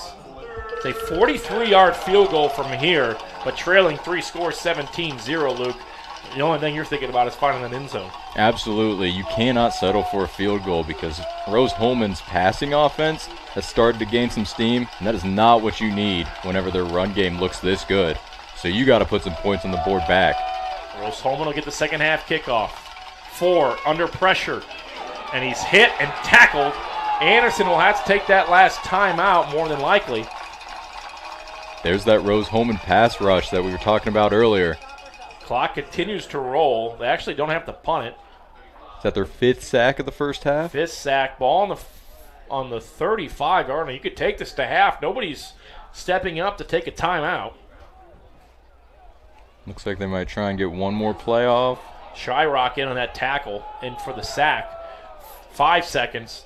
And they're just going to – Anderson's going to take a timeout. They're going to go for a long field goal? There's 0 on the clock. And that's their final charge timeout. They're going to put 1 second on. It's a 52-yard field goal from here. Ford has an arm. We've seen that here in this first half. Certainly can throw one to the end zone from the 35 if you wanted to try that route. And it seemed like, Luke, they were content to maybe just go to the half. But 1 second back on the clock. 17-0 Rose-Hulman. Looks like they're going to try the long field goal. This is a 52-yarder. Not an easy kick by any means. And watch out here. Jonathan Hayward Dupree is in as a blocker. Maybe they try to fake it. 52-yard attempt to send us to halftime. Good snap, good hole, blocked. Up in the air, bounces, scoop. Rose-Hulman on the run. 30, 20, 10, 5, touchdown, blocked field goal. Rose-Hulman on the scoop and score, Antonio Barnes. That could not have gone worse for Anderson. And their special teams has been struggling here. It looks like they've almost gotten a blocked punt every time, and here's that block kick. My goodness, the Fighting Engineers with the pursuit and the block, scoop, score, touchdown as time expires in this first half. Rose-Hulman's defense and special teams has looked phenomenal this game, allowing 0 points and having a touchdown. So as we've reached halftime, extra point pending. Barnes, the junior, on the scoop and score. Extra point is good, 24-0 in favor of Rose-Hulman at recess. And you talk about big-time momentum plays. It looked like Anderson was content to just take us into the locker room. They call a timeout, 1 second to go, 52-yarder, and it's blocked. Let's take a look at this one more time. Batted up in the air, off the block, and give credit to William Fleck. He blocked it. Barnes scoops it and takes it to the house. And that's how we have reached halftime at 24-0 in favor of Rose-Hulman. With Rose-Hulman getting the football to start the second half, that's a huge play special team-wise for the Fighting Engineers. If Rose-Hulman can get down and score again, they are sitting pretty. And Anderson's defense has really struggled to stop the rush game. And the passing game for Rose-Hulman starting to look alive here at the end of the first half. And Rose-Hulman defense and special teams picking up the offense that has gotten it done via the ground. We will have halftime stats for you, but what a play to send it to the locker room on the blocked field goal, picked up by Barnes and taken to the house. You see the celebration here, and my goodness, 24-0 in favor of the Rose-Hulman Fighting Engineers on RHIT.TV. And again, you talk about momentum shifting plays, and it looked like Anderson was ready to go into the locker room down 17-0. But talk about the absolute worst case scenario there for Anderson. No, it could not have gone worse. And you want to talk about that play call for a second. Caleb Four just finding his groove there, getting them down into supposedly field goal range. And I wouldn't have been shocked if they called the timeout, maybe 6 seconds left, try and get a deep shot into the end zone, and then settle for the field goal. Yeah, obviously hindsight's 20/20, right? We've seen Four have the arm to be able to throw a 35-yarder. Maybe you throw something up for grabs, you get a deflection, maybe you get a late touchdown, something bounces your way. But talking about bouncing it your way, Rose-Hulman with the blocked field goal picked up and taken to the house for the score, and that has gotten us to halftime here from Rose-Hulman. All Fighting Engineers in the first half. They hold on to a 24-0 halftime lead over the Anderson Ravens. We'll get you some stats, look ahead of the second half coming up right after this.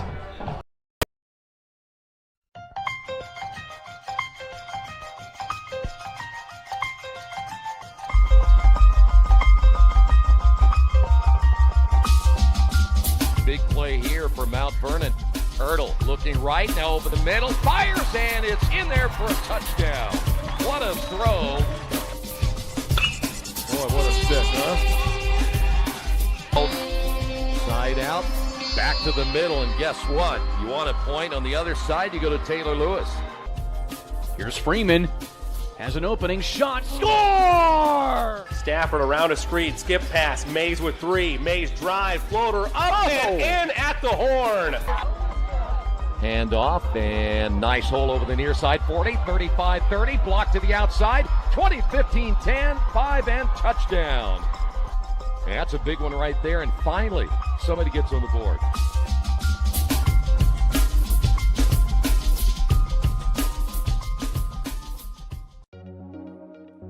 Rose Rocketry was founded to put Rose-Hulman on the map for places to go if you're interested in aerospace. Rocketry is a club and a team for anyone interested in any aspect of hobby rocketry, aerospace as a career, or space in general.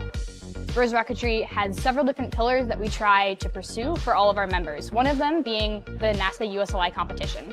The NASA University Student Launch Initiative is for college students and universities to get experience with high-power rocketry get experience in creating proposals for NASA, they put us through the same rigorous process as they would all of their contractors. We write proposals, critical design reviews, we write flight readiness reviews, and then we can go and present all of our learnings to the NASA board and they can ask us questions. And having that kind of hands-on experience where you can point to it and say, hey, I want to work at your company. This is what I've done to show that I'm valuable to your company. I've built rockets before. I've written proposals for NASA before. Another part of Rose Rocketry is the research aspect. Because Rose Rocketry's goal is to help students pursue aerospace as a career, we want to try to encourage people in whatever field, in whatever subset of rocketry they are interested in. For example, we have a bunch of students working on what's called Rose Propulsion Laboratory, and we are able to provide them funding, even mentorship. Another aspect would be electric ion propulsion. We have a couple students who are really interested in in-space propulsion specifically. And then there's also SmallSat. Rose SmallSat has the goal of launching a nanosatellite, which is around this big, into orbit within the next 3 to 5 years. And this is a really ambitious project, and it wouldn't be possible without the support of Rose Rocketry. My favorite thing about Rose Rocketry is how open we are. A lot of our people that are the most active are freshmen. And that's fantastic because now these people are learning hands-on engineering skills before they even learn what engineering is. It's sort of given me a preview of all the engineering that is to come, and it's sort of put me on the fast track of learning mechanical engineering.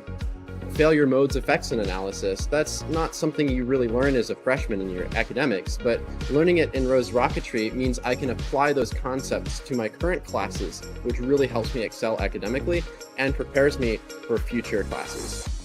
One of the goals I have after graduation is to be part of the aerospace industry. Rose Rocketry has helped me prepare for that goal in learning the design process of the aerospace industry and learning the documentation requirements. And it's also given me the opportunity to step into a lot of design areas and a lot of manufacturing areas that I haven't been exposed to before. And I think Rose Rocketry provides that really collaborative and friendly atmosphere. We really learn to work with each other, especially across multiple majors. What's special about Rose is the ability to really get involved. If you have that initiative, you can pursue it. And I think that's exemplified by how joining this team as a freshman, I was able to be elected the vice president. I was able to make a real difference on the team. That experience is something that you really may not find at other universities.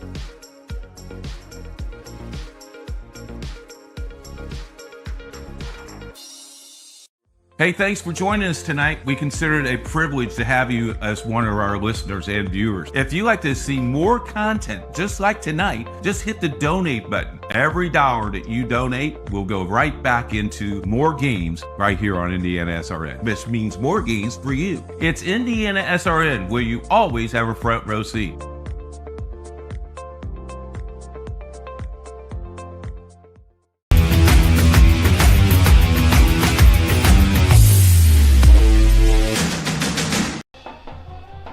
It's recess here from Rose-Hulman, where the Fighting Engineers enjoy a home lead of 24-0 over Anderson at halftime. Tony Donahue with you. We want to welcome in Shane Mills. He is the track and field head coach, the assistant for cross country. Shane, beautiful running weather that we have here today. But man, let's go back to last week. What a big weekend for the Fighting Engineers. Yeah, it was a great week. Our guys scored 25 points and they won. We came in first place. We had a great performance from Josh, Sam, Chris, Eddie, Will, Reese, Ben, Wyatt, John, Cole, and Zach really showed out. It was a really great performance for everyone. Coach Derek was really excited as well. Our young ladies also ran pretty well as well, scored 64 points. They got fourth. Jocelyn, Brianna, Jada, Summer, Juliana, Brooklyn, Malia, Ellie, and Diana also scored really high and did really well. That was the highest performance from our women's team so far, so shout out to the women's team as well. Yeah, talk about the leaders on this team, right? This is a long process. This goes back to those summer runs. This goes back to, hey, we need to start when it's warm outside, and you build for this time of year. Talk about some of your leaders on this squad. Yeah, our leaders are really good. Rebecca, Brianna, Josh, Will, Eric, those are our upperclassmen. Those are the ones that, lead the warm-ups, lead the guys and the young ladies, make sure everyone is on the same page. So our leaders are doing a really good job, and we're really gearing up for the next meet next weekend at Times Square in Kentucky. That'll be the regional championship. So our upperclassmen and our seniors are also leaders in that as well. When you go to a regional like that, obviously it's a little bit different. Like your mind's going, all right, like we've made it this far, so how do you keep this week about as normal as possible in a normal week, knowing that it's a little bit bigger stakes at the end of the weekend? Yep. So we like to preach, have short-term memory. So obviously we had a really great performance at the conference, but let's shake that off. Let's get to the next goal is performing really high at regionals and potentially going to the national championship as well. So just getting back to the basics, treating this week like normal, celebrating, but also moving on as well. I believe Louisville coming up here in the next week or so. Yep. So expectations for that, and obviously, like you mentioned, you want to get as late in the going as you can running wise, right? So talk about that goal in mind and how you keep everybody kind of level headed, right? Because you can look ahead at times. Yep. So this is a big shout out to our upperclassmen and our captains as well. They all sat around in the summertime and wrote down goals, and they're checking them off our list, and they're keeping everybody focused as well. We got track and field right around the corner as well. What are some expectations here for our fighting engineers? Yeah. So our young ladies and our men on our team last spring, won the outdoor championship. So, we're leading into the indoor season with that same mindset, building the dynasty and, hoping to win another title as well. Our first indoor meet will be actually here at Rose-Hulman December 6th. That'll be our first time hosting an early December meet. So that'll be a good invitational just to see where everyone is at, setting the benchmark for the rest of the season. I think it's very fascinating, right? Besides the warmth, what is the difference track and field wise from outdoor meets and indoor meets? Yeah, so indoor meets is more of a, everything is kind of tight. Obviously outdoors a 400-meter track, indoors a 200-meter track. But it's running at the end of the day. Some of the events get shorter. Obviously there's no 110s or 100 hurdles, but we have the 60 hurdles. There's no open 100, but we have the open 60 as well. So the short sprints get a little condensed, but for the most part, track and field is track and field. You're a Philadelphia guy. You spent some time in Michigan. What brought you down here to Rose-Hulman? And you have to love the facilities that are here, but what had Rose-Hulman on your radar to land here in Terre Haute? Yeah, so I was in a conference before I got here at Rose-Hulman. I was at Earlham College in Richmond, Indiana. So I was familiar with Rose-Hulman. Also, I was familiar with Larry Cole, the great Larry Cole, the legend. I also was familiar with the head cross-country coach as well, Derek Lawrence. He was also my coach in college. So I always knew, Rose-Hulman. And when the position opened up, I was very ambitious and motivated and, put my name in the pot and, see what happened. I was thankful and highly blessed to be, offered the position. How important was it for you to have the indoor facilities like we have here at Rose-Hulman? That has to be a huge selling point. Like, hey, it's going to be cold here, but those indoor meets, we've got a beautiful field house here on the campus.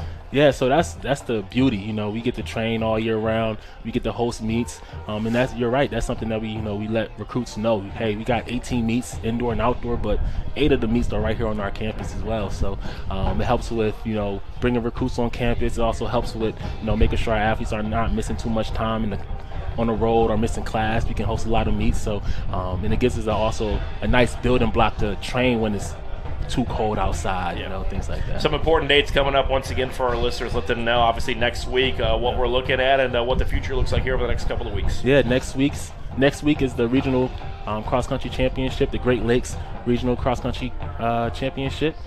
We'll be out there. Our guys are looking to, perform really high and potentially qualify for the national championships. Our young ladies also looking forward to performing at a high level and also sneaking into the national championship as well. And then in December 6th will be our first indoor invitational. So those are the next things up on our list. Shane Mills, man, we appreciate your time. Thank you so much. Cross-country assistant, track and field head coach, as we get ready for a couple of busy and important weeks on campus here for the Rose-Hulman Fighting Engineers cross-country and track and field programs. We'll be back right after this second half action coming up.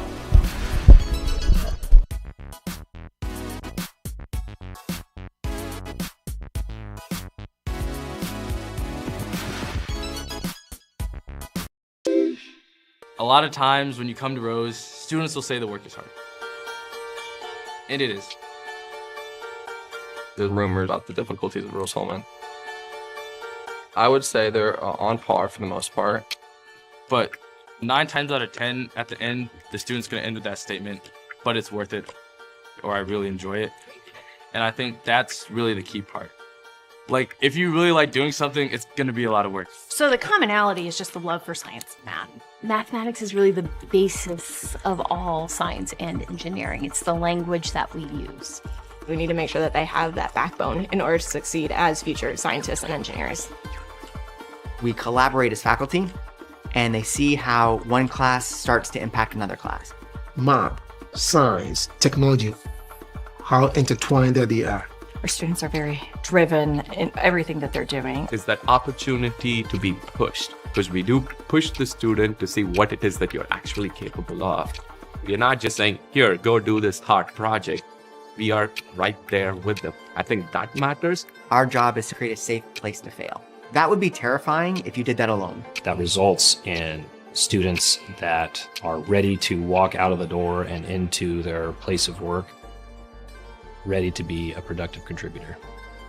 So our professors all know us by name. It was refreshing to know that I would have a relationship with my professors. And I think that's key. Because of the very low class size here, it gives me, the instructor, an opportunity to actually be engaged with the student.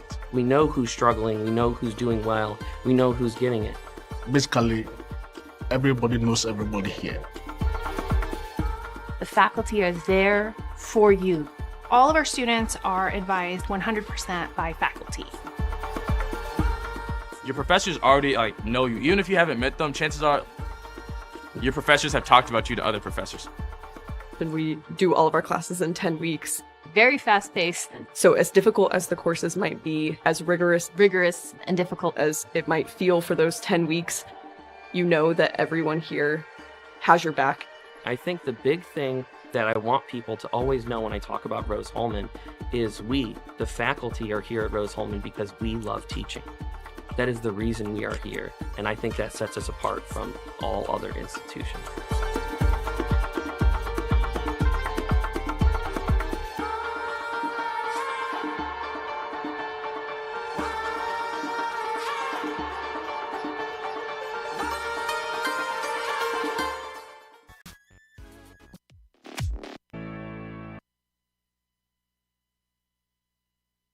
Hey, we want to thank Shane Mills, the cross-country assistant coach and the head track and field coach.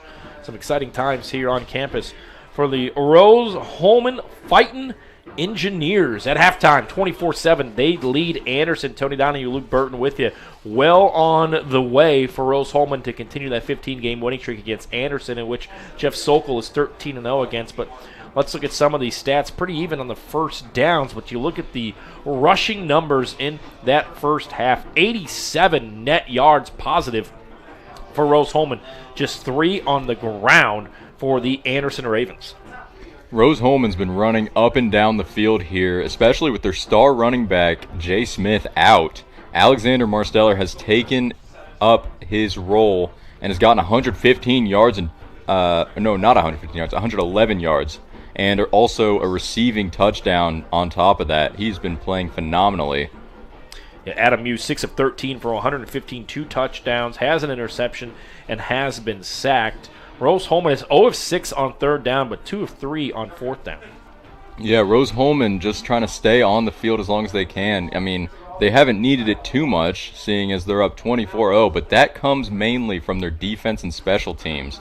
Got to give a big shout out to them. Their pass rush has been phenomenal, barely giving Anderson any room to breathe. And let's not forget that blocked field goal at the end of the half that led to a touchdown for Rose-Hulman. Yeah, let's go back to that to reset for those that might just be joining us. It was 17-0. We thought that Rose-Hulman would be going into the locker room with a 17-0 bare minimum lead, right? Because Anderson had the football, and we thought that the clock was going to expire. Anderson calls a timeout with 1 second to go. We thought maybe from the 35, hey, let's throw up a Hail Mary. Let's see if you can get something to bounce your way. That didn't work. Field goal blocked, a 52-yard attempt that was scooped and scored, and Barnes, as you see here, scoops up the blocked field goal and takes it to the house. So a momentum-changing play heading into halftime. Plus, Luke, Rose-Hulman with the football to start the second half. Yeah, you can see Barnes here just outrunning everyone on the field. No one expected to get blocked, but it's from 54 yards out. That's not an easy kick to make in the first place. You got to really wind up that leg. Just took too long, and the Rose-Hulman defense got right through them. And we've seen that on Anderson's offensive plays as well, with the pass rush going right through the offensive line, getting to the quarterback almost every time. Even though the freshman quarterback for Anderson, Caleb Four, hasn't looked too bad. He's 7 for 14 with 77 yards, but he's been picking up a little bit of steam there in the end of the second quarter. And we kind of talked about the offense for Anderson that was on the football field. It seemed like the Rose-Hulman defense was on the football field for a very long time in that first half. Time of possession, 18:26 to 11:34. Let's take one more quick timeout before we start the second half. You're watching Fighting Engineers Football on RHIT.TV.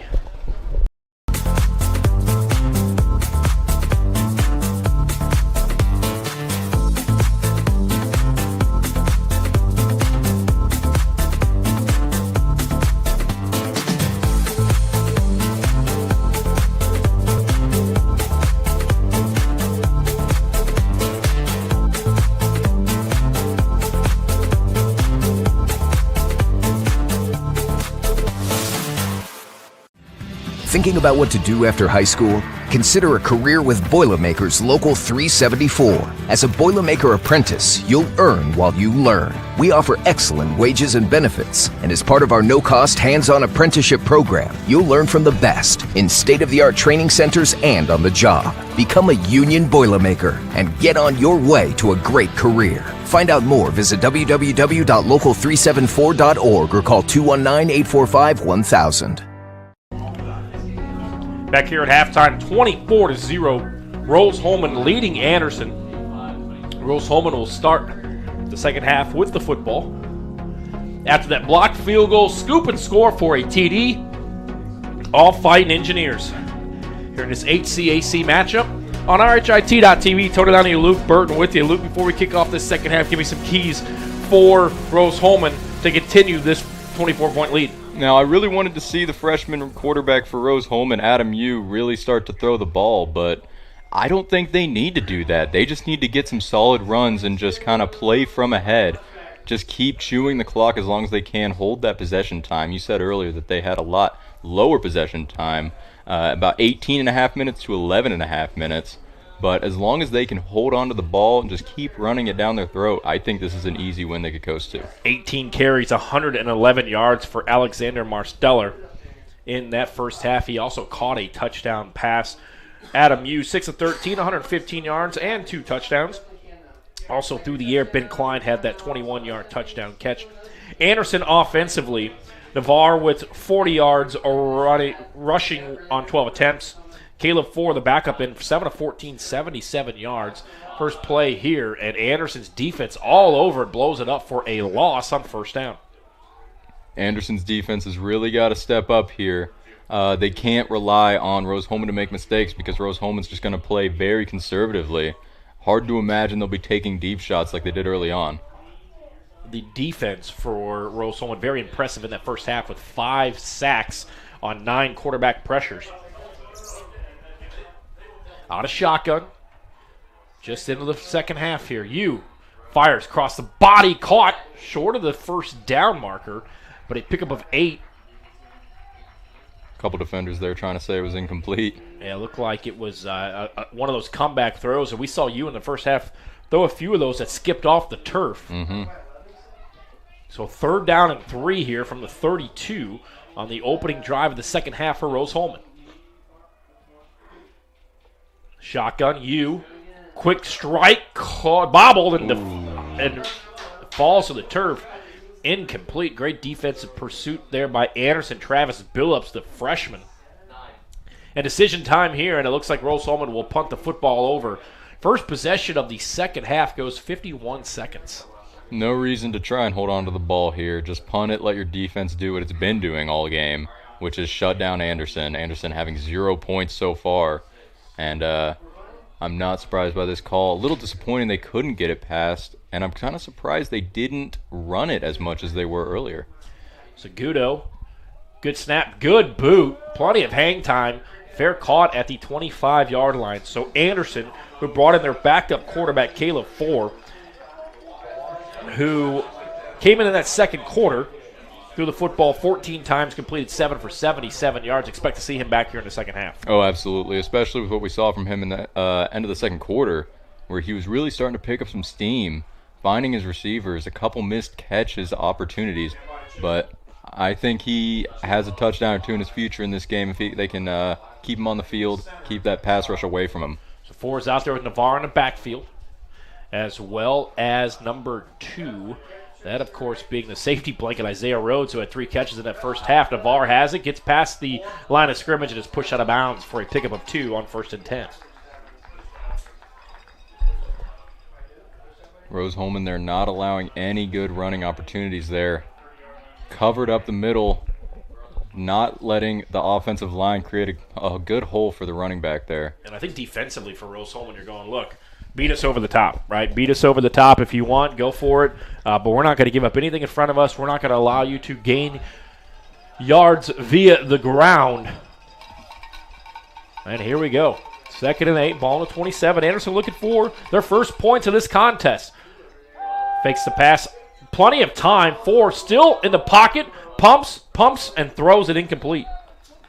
No, I wouldn't be surprised if Anderson was very pass-heavy in the second half, being down 24 points. Not a position you want to be in. You cannot risk chewing as much clock as possible. Just get the ball down the field as quickly as you can. And 3rd down and 8. Right there was just a freshman mistake, not being able to make a decision in time. Looked like the Rose-Hulman defense had everyone bagged. So let's see. 3rd and 8. Fighting Engineer faithful come to their feet. Looking to conserve this shutout. 4 rolls out. Steps up, fires across his body, and that one, nobody was close to it. The ball skips off the turf, incomplete.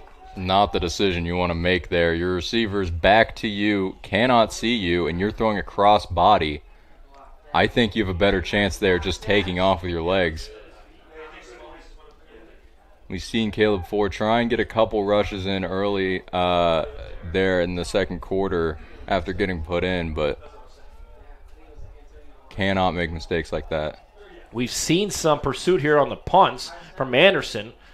They'll get a good boot off here. A wobbler fielded at the 40. Has some space. Passes the 45-yard line. Gets out of another tackle. Cuts back. Passes the 50 to the 45. And the second possession of the second half for Rose-Hulman will be in plus territory at the 42-yard line. Fantastic footwork by number 7, Joseph Alexion. Making a couple defenders miss there as he gets a good return. And a nice pursuit there. But Rose-Hulman will start this possession from the 42-yard line. We want to thank our friends at Officially Human. Our mission is to restore respect for game officials and recognize them as authorities on the field and court. Do your part. Practice good sportsmanship. No officials. No gain. 13:08 to go. 3rd quarter. Rose-Hulman possessing the ball for the second time. Handoff. Tries to cut back. Gets something out of nothing. Does Marsteller. Pickup of 3. Slipped up early, but able to use his arms to get a couple extra yards there. Good job fighting for the running back there. Yeah, and I think if he learned anything from Jay Smith, it's keep those feet churning and, wait till that whistle's blown because you can get a couple extra yards after that contact, and we've seen that here so far, mostly in this first half. Handoff. Passes the 40. It'll be a 3rd down and about 5 coming up. You talk about the comparison between Marsteller and Jay Smith. They play very similar and similar body types where they just are a little shorter than average, probably about 5'8", 5'7", but they can move and they'll find that open field really easily. A lot of patience behind the offensive line as well to find that hole. Shotgun snap, handoff on a delayed draw. Just shy of the sticks, and it'll be a 4th down and short. It'll be 4th down and 2. From the 36-yard line. We'll see if Rose-Hulman decides to go for it here. On the fringe of field goal range, it would be a 53-yarder from here. They're going to line up to go for it. No, I don't hate this decision. It's an awkward field goal, and they got a No flags here. I thought they got Anderson a jump. Plenty of time on the play clock. 10 seconds. Shotgun, snap. Maybe you just see what they take here. There's a snap. We'll hand it off. Marsteller gets past the 35, but he's short. And Anderson's defense on 4th and 2 gets the stop. They'll take over offensively. Not a ton of decisions you can make there in terms of play calling. You're maybe at the edge of field goal range where you're risking a missed field goal, potentially giving the ball back to them at the same spot. The run there isn't a bad decision, especially with how Marsteller's been playing. Family Source Insurance. Pat Cherry's your independent agent, proudly representing Ohio Mutual. Call him today, 317-894-7000 for coverage tomorrow. 11:20 to go. 3rd quarter. Anderson with the big stop on 4th down, looking for the first points of the afternoon. Under center. Rolling out. 4. Fires across the body in a pickup of about 6 on forward progress. We'll see where they actually marked him out of bounds. Anderson really relying on 4 here. They're going to bring it all the way back. I thought forward progress would have been a +3 or 4, but they're going to mark the football at the 35. As he gets out of bounds there on the pursuit. So Anderson offensively here, looking at the stats, 479 QBR, 7 of 17 for 77 yards. He's been sacked twice. Rose-Hulman defense has had 5 sacks in this contest so far. 4, 2nd down and 10. Across the middle, caught and drilled. Looks like he put a little bit too much zip on that one. Wasn't able to get caught. Antonio Barnes, who scored that scoop and score on the blocked field goal, lays the boom there for the incompletion, and it's 3rd down and 10. Antonio Barnes having a heck of a game. Rose-Hulman looking to get their first home win of the season.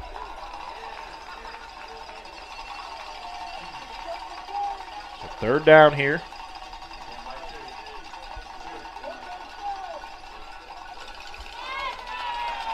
Man in motion. That's Dietrich Johnson, the tight end. Throwing it deep, spiral, and there was some, I think it's going to be defensive pass interference. There was some feet that got tangled up there. That was Tristan Stevens. Looks we'll like what Stevens the call is. He got laid out. Yeah. Never good when the penalty's on you and you find yourself laid out on the turf. Now it's going to be offense. They're going to decline it and force Anderson to punt the football from the 35. If you're Rose-Hulman, you are happy that they're punting. I mean, there is the obvious you're getting the ball back, but also they've been struggling to get the punt out quick enough. Yeah. Each time it looks like there's a chance it gets blocked, and I think one of these times it's going to happen. They're going to bring 6. Almost once again blocked on the 8th punt of this game for Anderson. And the ball is going to fall out of bounds at the 30-yard line. That's where Rose-Hulman will take over with 10:47 to go here in the 3rd quarter. Aspen Creek Grill. Why go anywhere else for great food? If you're looking for fresh, amazing food and service who truly care about your experience, you've got to try Aspen Creek Grill. Today's broadcast is the copyright production of RHIT.TV and the HCAC. Any use of audio or video without the express written permission of Rose-Hulman and the HCAC is strictly prohibited. 1st down for the Fighting Engineers. Under center, handoff.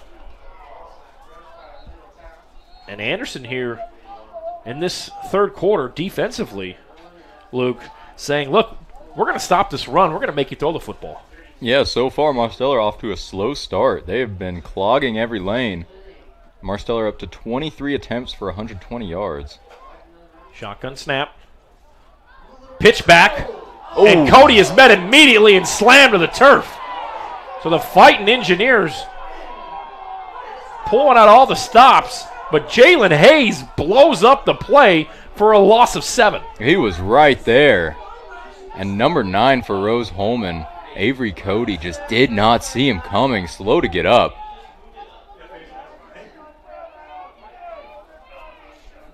And it was a clean hit. And a clean throw to the turf. Just absolutely finishing off the play there.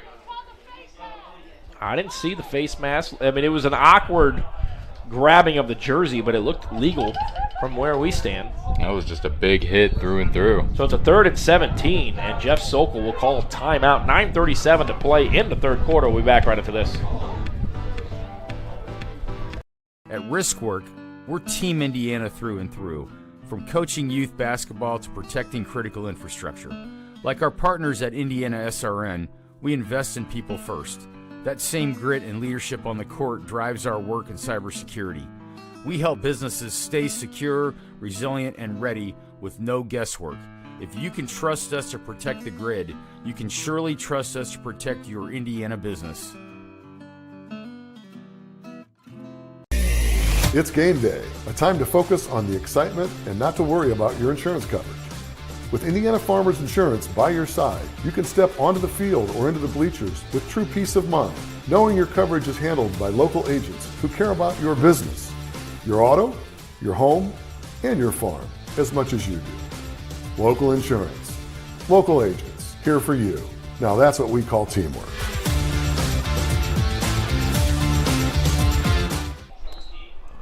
So Rose-Hulman with the football and a 3rd and 17 here, 9:37 to play, third quarter, RHIT.TV. Plenty of time, fires it up for grabs, caught! Ooh. What a snag! Phenomenal grab by number 7, Joseph Alexion. Alexion goes, sacrifices the body, lays out, and on 3rd and 17, puts it on the money. First down in the plus territory for Rose-Hulman. Adam Yu's been looking for a deep ball like that all game. They'll hand it off here. Pick up about 5. So who did not complete a pass downfield at all in that first quarter, now has a couple deep downfield, and he's starting to pad the stats. Is now 7 of 15 for 124 yards and a long of 34. Plenty of time to work with here. I think if you're Rose-Hulman with a 24-point advantage, you want to take the play clock on almost every play down to about 10 to 12 seconds. So snap it here, handoff, burst of speed out of the backfield, but then met right at the 40. Some pushing and some shoving. Maybe the ball came loose, but they're going to mark him down. So it'll be a 3rd down and a long 4. And I wouldn't be shocked to see what they were just doing on this drive, where they're taking each run play they can. When they need to, they'll go to the air. But so far, seems to be working. Just trying to chew the clock as much as they can with a 24-point lead. No reason to risk making a mistake in the air. Shotgun snaps, 3rd and 4.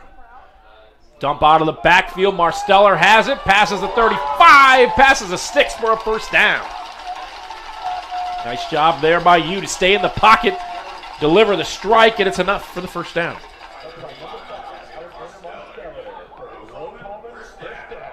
I believe that is Marsteller's 3rd catch, tying him.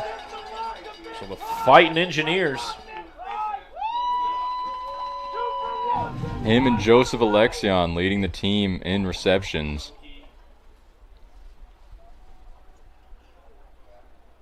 $7:37 to play, under 10 on the play clock. 1st and 10. Right side, steps up, plenty of time, looks for the end zone, has a man, deflected, incomplete. As Zaire Prelo gets in there to deflect the pass, and incomplete. I like the play call there on first down, though, taking a shot deep. Absolutely. He put it in a good position, too. Just 2 defenders swarmed on the receiver as soon as the ball got up. And it looked like it almost could have gotten tipped and intercepted. Yeah, a little bit too much air underneath that pass. I think that's more of a strike. You've got an opportunity to haul that in for a score.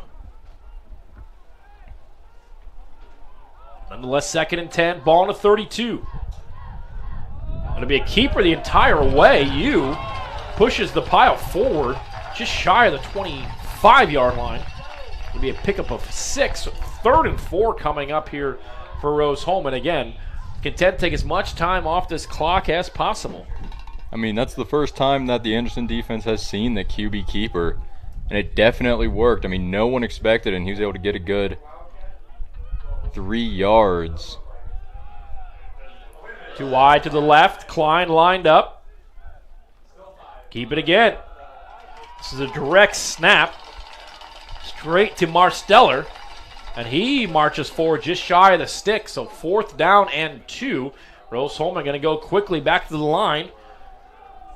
They are 2 of 3 on the afternoon on 4th down. Good snap. Another keeper by Marsteller. And he is going to, let's see where the mark is. It's very close here, Luke. They're loving that direct snap right now. Anderson thinks they're getting off the field on 4th down. We've got a player injured here for Rose-Hulman. And I believe that's just barely enough for the 1st down. Injury timeout. We'll take it with them. 6:20 to play, 3rd quarter. Who's that down? A lineman.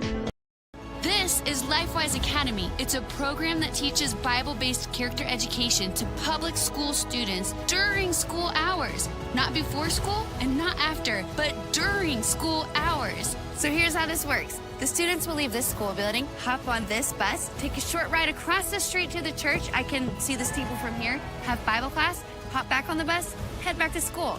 It's that simple. Go to lifewise.org to find your school. During Army basic training, I found out I had 7 herniated discs. Prescription pain medication led me to a heroin addiction. I entered Wheeler's program and learned life on God's terms. After meeting Greg, I was so impressed, I hired him. When you change that one life, it makes it all worthwhile. Now, I have a family, house, and a job that I love.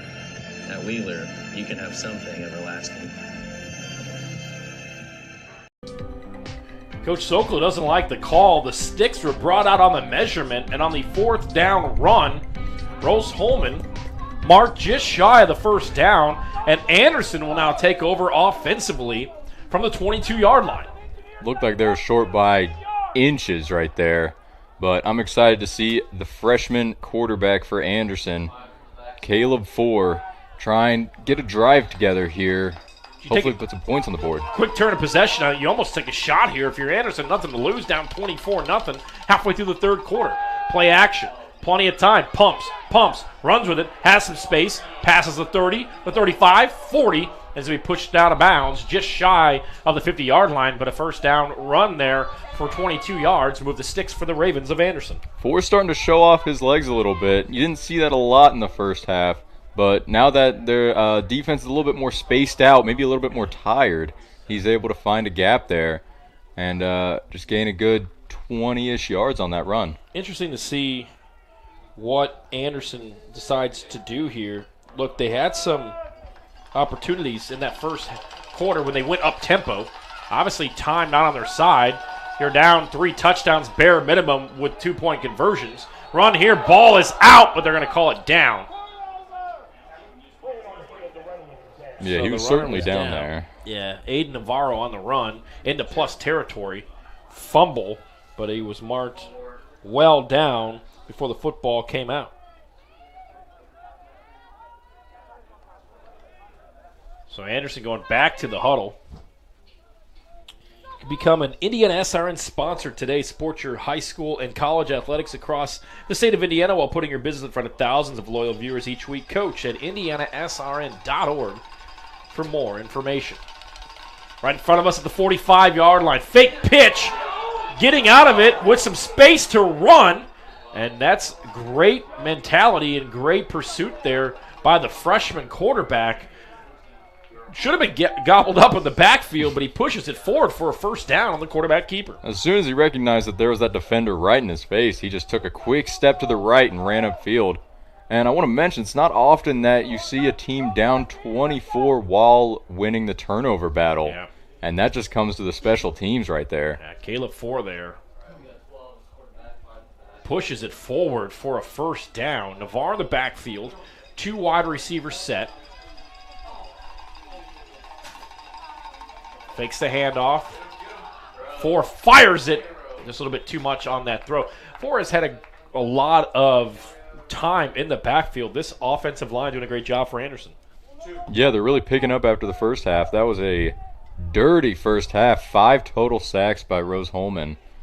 But so far, he's been able to keep his cool and find the open man. Even there, he found the open man, just overthrew him a little bit. Got him to the tip of the fingers.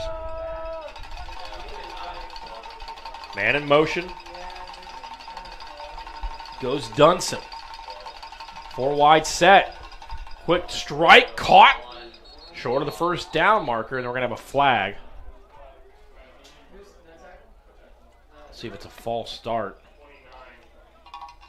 Anderson doing a great job of pushing the ball down the field right now. A lot of trust in that freshman quarterback.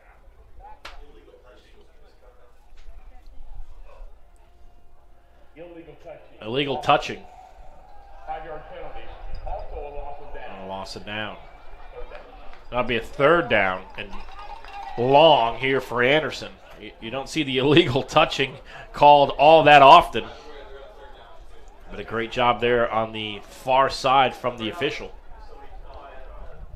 And a really nice completion getting turned around right there. Caleb Ford looking to make up what they just lost. 3rd and 15, definitely expect a moderate to deep shot here. And obviously 4-down territory here. You're down 24-0, under 4 minutes to go, 3rd quarter. No need to bring that punt unit out, especially as you talked about. So many times it was almost blocked. Quick throw on the rollout, caught. You get about half of it back, a gain of 8. So 4th down here. Should bring them within 7. It's a 49-yard field goal, but that does you no good at this point of the game. No, there's absolutely zero reason to bring out the field goal unit. So 3:30 to go in the 3rd. They're going to switch out. Navarre's going to come back in. Officially marked a 4th and 6. I wouldn't be shocked to see them pull out another creative play here, as we saw in the first half. See some trickery offensively of both teams. Mm-hmm. Here in this one. Beautiful afternoon from Rose-Hulman. RHIT.TV. 4th and 6 from the 33. Anderson looking to continue the drive. Under pressure. Picked up from behind. It won't be a sack, but a nice pursuit there defensively by Rose-Hulman. And once again, it's William Fleck with the 4th down tackle. And the football will be handed right back over to the Fighting Engineers. That defensive pressure wasn't all there that much that drive, but whenever they needed him, they came through, got the stop. That'll be a turnover on downs. So you will take over offensively. 9 of 18, 163 yards, 2 touchdowns, and an interception. Leading receiver tonight for the Fighting Engineers is Alexion with 3 catches, 67 yards. Marsteller, 3 catches, 56 yards, including a 34-yard touchdown. Out of shotgun comes you. They'll hand it off. Marsteller gets past one block, cuts back. He's got plenty of space. He's at the 40, the 30. It's a foot race. 10, pushes forward, touchdown, Rose-Hulman. Marsteller's trying to top his phenomenal week last week, and right now it seems like he's doing it. 66 yards for his 2nd touchdown of the afternoon. And that puts him over 200 yards on the afternoon. Back-to-back weekends for Marsteller, 200 plus on the ground. Marsteller cannot be stopped here right now. He had a little bit of a slow start to the second half, but I mean, right there, you just saw what he's capable of. Breaking tackles and finding the open field, outrunning every other player on the field. First points of the second half belong to Rose-Hulman. Extra point is up and good. Marsteller from 66 yards out. 31-0 Fighting Engineers.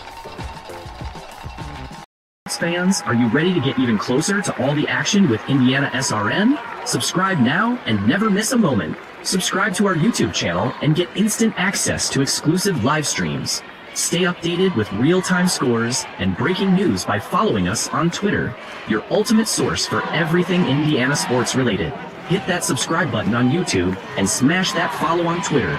Join the IndianaSRN family today and take your passion for high school and college sports to the next level. Countdown 3, 2, 1.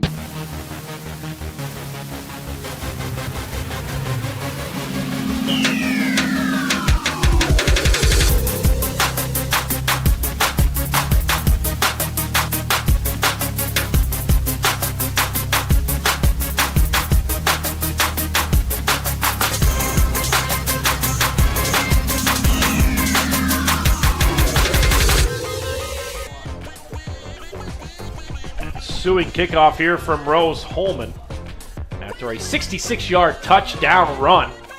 Ball fielded at the 20. Let's take a look, Mr. Burton, back at this touchdown. 66 yards. Marsteller looking to top his great week last week. Right now he's doing it. 2 touchdowns, 1 in the air, 1 on the ground. I wouldn't be shocked if we see him in the end zone again. We talked about one of the keys of this game was guys stepping up. Obviously, Jay Smith out. Some defensive players for Rose-Hulman out as well. Rose-Hulman's defense with 5 sacks, currently pitching a shutout. And we see here on the end zone right into your front room on the touchdown. Isaac and Charles doing a great job for us, as well as Jerry Collins. 31-0, 2:38 to go, third quarter, and we're going to have some movement up front from the Anderson Ravens. Don't forget, the HCAC Boys and Girls Soccer Championships coming up. Hanover featured in both of those. The women are here to take on Rose-Hulman, and the men are on the road at Transylvania, HCAC.TV. We have a flag on the kick return. Or excuse me, on the first down on the false start, so it'll be a 1st and 15. And right now the theme of the game has just been stepping up whenever you're needed to. And right now Rose-Hulman, every single position seems to be playing amazing. Roll out under pressure, nowhere to go, and the 6th sack for this Rose-Hulman Fighting Engineers defense. This time it's Kyson Kawanishi in there for the sack. So we're seeing some of the second-string players now checking into the game here for Rose-Hulman, but keeping up the same intensity there with the sack.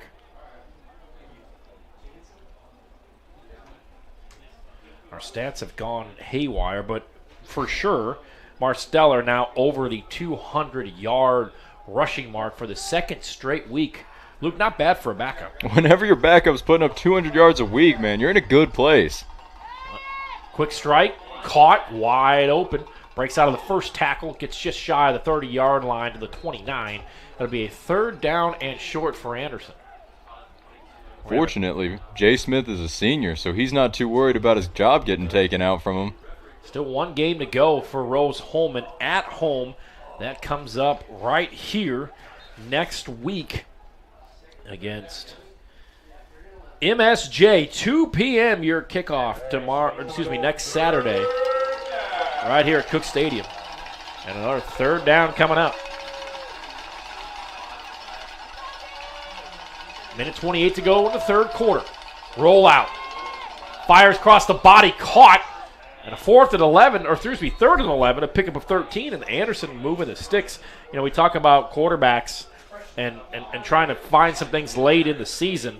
Although down 31-0, Luke, for Anderson, Caleb Four has been accurate, has stayed in the pocket, has delivered when needed. Hasn't found the end zone, but he's been very impressive here as a freshman. As a freshman, he's showing some pretty good poise here, especially against a Rose-Hulman defensive line that has been all over him. Still able to find these completions, find the open man, get accurate shots at them. 1st and 10 play action, fire across the middle, caught through the defense and down to the 35-yard line. And that's a big-time catch there by Cam Herron, the freshman tight end. And they're going to go quickly here. 33 seconds to go. They'll have to snap the football one more time, bare minimum here in this 3rd quarter. Four with another strike. That time on 2nd down. Handoff to Navarre. And it looks like that'll end the quarter here from Rose-Hulman. Hey, you can join Jerry Collins and run the drumstick dash coming up on Thanksgiving. Thanks to our friends at Wheeler Mission for over 131 years. Wheeler Mission has been a pillar of the Indianapolis community, providing help, hope, and healing to people in need. Volunteer with us today, 317-686-6239. Into the 3rd quarter here from Cook Stadium on the campus of Rose-Hulman. All Fighting Engineers. They lead 31-0.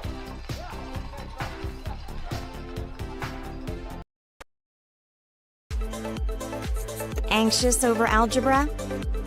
Call Ask Rose, the free science and math homework helpline. It's free world-class tutoring. Just call, chat, email, or screen share. Learn more at AskRose.org. Confused by chemistry? Call Call Ask Rose, the free science and math homework helpline. It's free world-class tutoring. Just call, chat, email, or screen share. Learn more at AskRose.org. Welcome back. Don't forget, coming up later on this evening, 7 o'clock, HCAC.TV, Hanover and Transylvania in the men's HCAC championship for soccer and the women's 2025 edition right here from the campus of Rose-Hulman.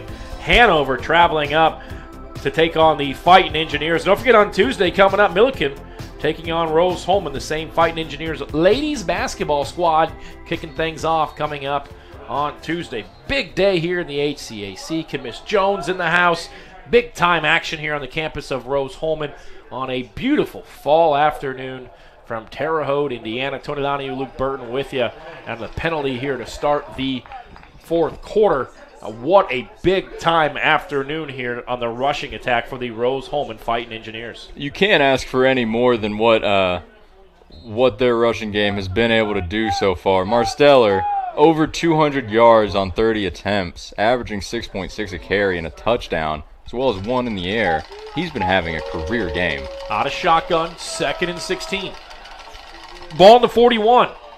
Flags come in, caught to the original sticks. A second flag comes in. This one will certainly be for illegal hands to the face on Anderson. We'll see what the first flag is. Might be 2 penalties in one play on the Ravens.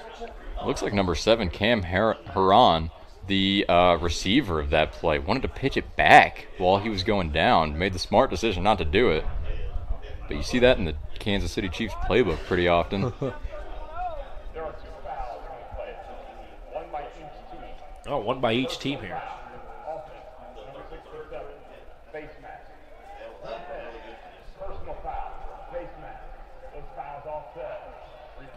So dual face mask, and we'll just replay it.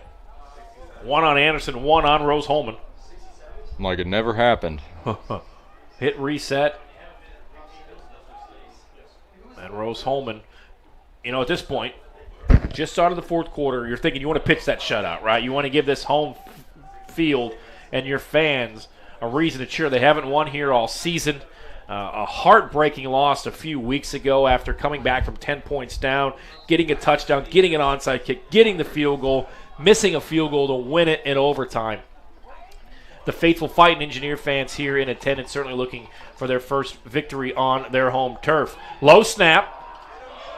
Under pressure, gets out of it, and he's going to stand up and say, boom, I'm going to take the hit. Caleb Ford with a nice run there of about 11 yards, so it'll be a 3rd down and 11 coming up. Mark it 3rd down and 10, but a nice run there, something out of nothing. And again, I think if you're looking, Anderson, for the future, you're finding something here in your freshman quarterback. Caleb Ford's been really relying on his legs just to get him out of these situations, and it's been working. I mean, he's gotten a lot of positive yards. He's got 9 carries so far, about 41 yards on the ground. Not bad. 3rd and 9. 4. Quick strike. Batted. Deflected. Picked off. Interception. Rose-Hulman. Wyatt Bell. And I think we've called just about everybody's name defensively here for the Fighting Engineers. And you talk about Caleb Ford's arm. He's been putting a lot of strength behind it, but sometimes that's not the best thing you can do, as that one was just over the right shoulder of the receiver. Wasn't able to hit both hands around it. Ball tips in the air. Easy interception for Rose-Hulman. 4 in the pocket. Throws a little bit of a wobbler behind the intended target. Just takes an unfortunate Ravens bounce into the hands of Rose-Hulman, and another takeaway. By the way, Caleb Ford, a freshman from North Central High School out of Indianapolis, but throws the interception there. Number 22, Wyatt Bell, will be the one who got the interception. Yeah, Bell finally called his name. We're kind of waiting on it. He is a havoc wreaker defensively. Now we're going to have some substitutions in the contest here for Rose-Hulman with a 31-point advantage. The jet sweep goes to Aiden Lanham, the backup running back from Louisville, Kentucky, the freshman. We want to thank LifeWise Academy. LifeWise programs support educators and communities by improving student outcomes with LifeWise Academy. Your community can bring biblical values back into the classroom. Call today, 614-367-5767. 2nd and 12. Handoff here will go to the up back. Looks like Rose-Hulman making a substitution at quarterback. Yeah, they're clearing out the bench here, that is for sure, as Travis Grayson, the sophomore quarterback, into the contest. Have some other substitutions for the Fighting Engineers. I wouldn't be shocked if Marsteller doesn't see the field again today. Just keep those legs fresh as you can. I mean, he's proved himself this game. Marsteller will certainly be our player of the game. Brought to you by Aspen Creek Grill. 30 attempts, 203 yards, a touchdown on the ground of 66 yards, and a touchdown through the air. And a throw back here, a lot of... Would have been considered a defensive pass interference if it was catchable. Yeah, definitely not a catchable ball, thrown about 6 yards behind. And the backups for Rose-Hulman will go 3 and out, and Rose-Hulman will be forced to punt here. 12:39 to play in the fourth quarter. Other than some passing miscues, Rose-Hulman has played phenomenally every single aspect of the game. Dugo gets the punt off, fielded on the run at the 27-yard line. So I think if you're Rose-Hulman, the message right here is like, stay disciplined, don't turn over the football offensively, and let's protect this shutout. Next week, Rose-Hulman wraps up the regular season right here, looking to upset the #1 team in the HCAC, MSJ. Rose-Hulman kicking off next Saturday right here on RHIT.TV. MSJ 3-1, right behind Hanover.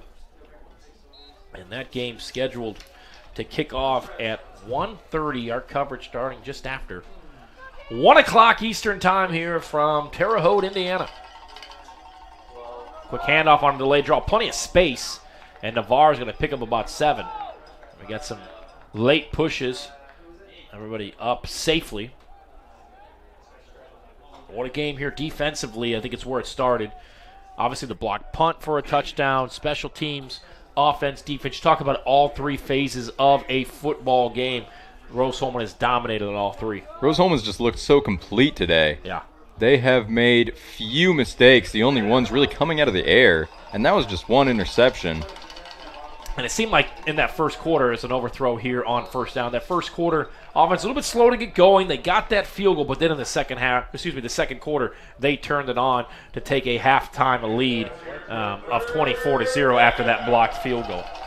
And there was a lot of scoring going on in that second quarter for Rose-Hulman as they got everything figured out. Anderson could not get a thing going. Morales Group, we're in business to create a better future for you and your family and the community that we all share, whether you're looking for the right career or the perfect candidate. We're here to help. Call us 317-472-7600. Big 3rd and 7. Out of shotgun. Fires up the ladder, incomplete. Hit hard was the intended target of Cameron Herron. And in defensively was Jordan Rivers, the freshman, laying the boom. They might have knocked the wind out of the intended target. Herron, he's down on the near side. We'll take a timeout with them. 11:49 to go in this one. All Rose-Hulman 31-0. We're doing things so quickly. A lot of times we know that we need help. So our professors all know us by name. Basically, everybody knows everybody here. That one-on-one personal connection you're getting with the faculty, you don't get that a lot of places. We are not just saying, here, go do this hard project. We are right there with them. We work with them. The faculty are there for you.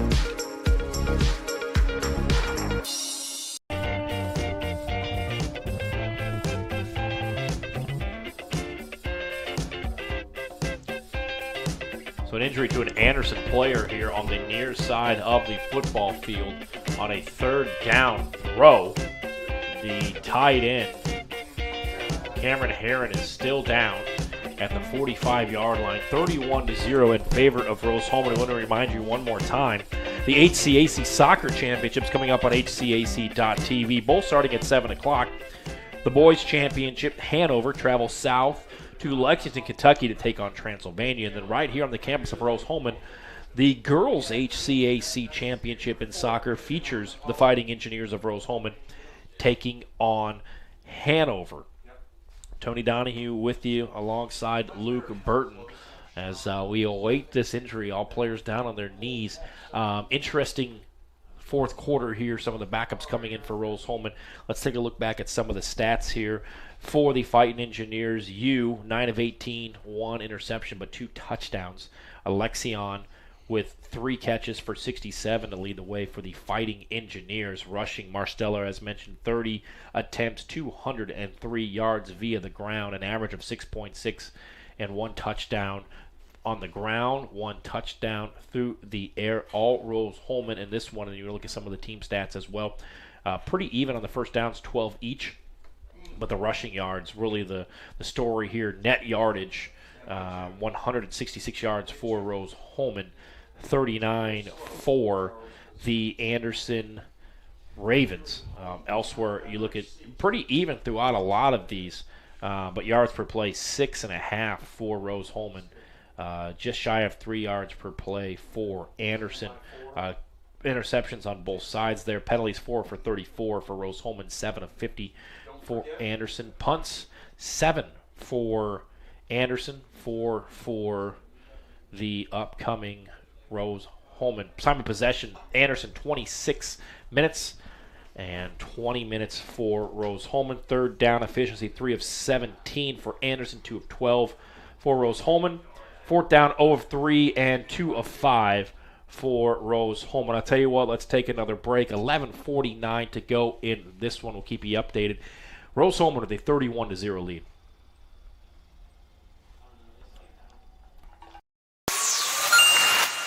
When I catch myself becoming curious, I notice my peripheral vision attenuating.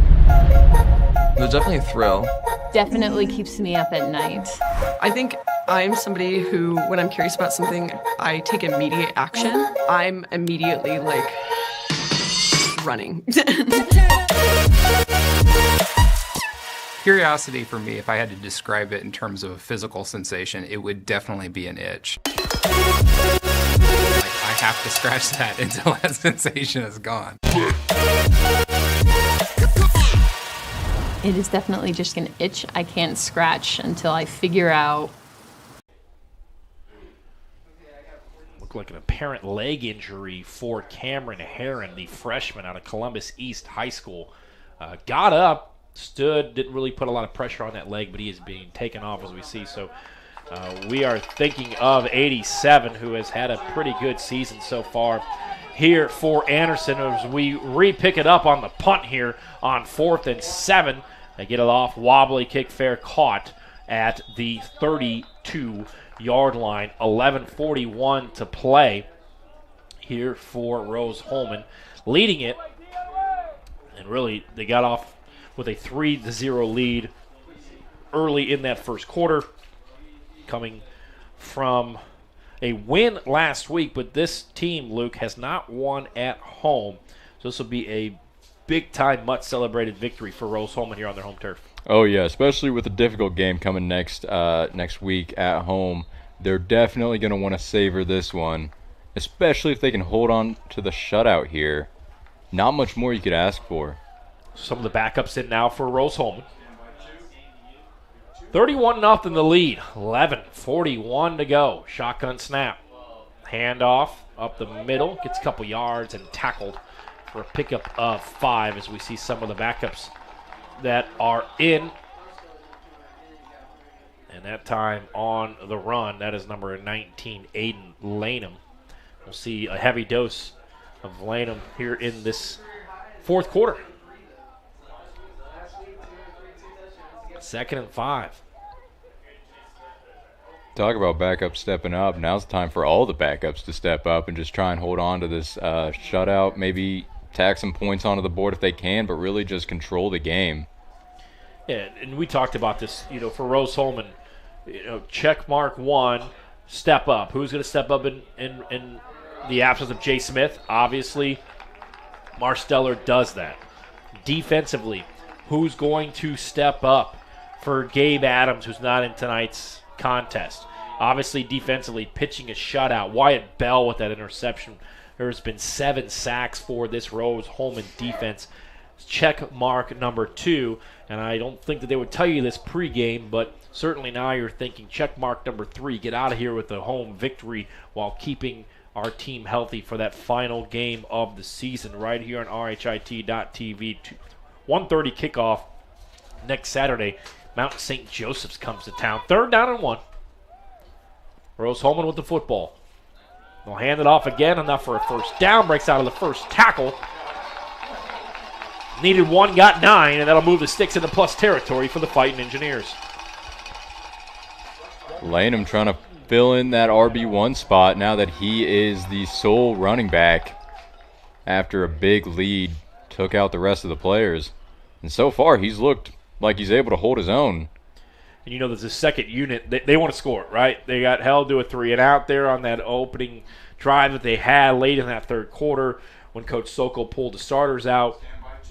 And now, with plenty of time ticking off the clock, you still want to score with 9:30 to go, knowing that, hey, second unit, we feel good. We feel good about what we have over the next several seasons here on the campus of Rose-Hulman. Delayed handoff, gets the edge, tries to cut back, lowers the shoulder for a couple extra yards, just shy of the sticks. 1st and 10 goes for 8, 2nd and 2 coming up for the Fighting Engineers. This game, Coach Sokol just showing off how deep this running back unit is. Every single player so far able to tack up yards, especially with their number 1 option not playing at all this game. Yep. They have been dominating the rushing attack. So plenty of time coming off the clock.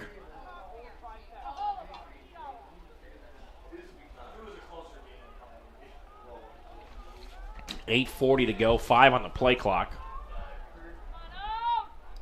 See if they decide to throw the ball at all here. Another handoff. And Aiden will take it forward, the freshman running back.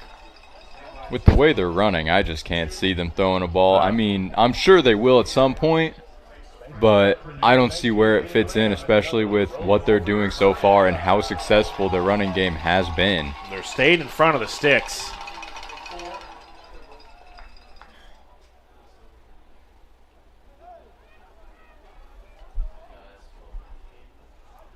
Taking this play clock down under 5 seconds every time is taking 35 seconds off of the clock.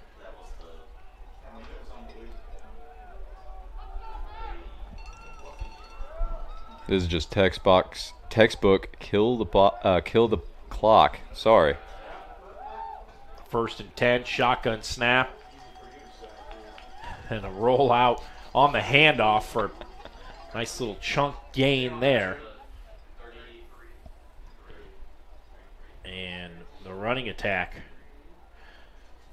Lanham now with 9 carries for 34 yards. Not bad for a second half of action.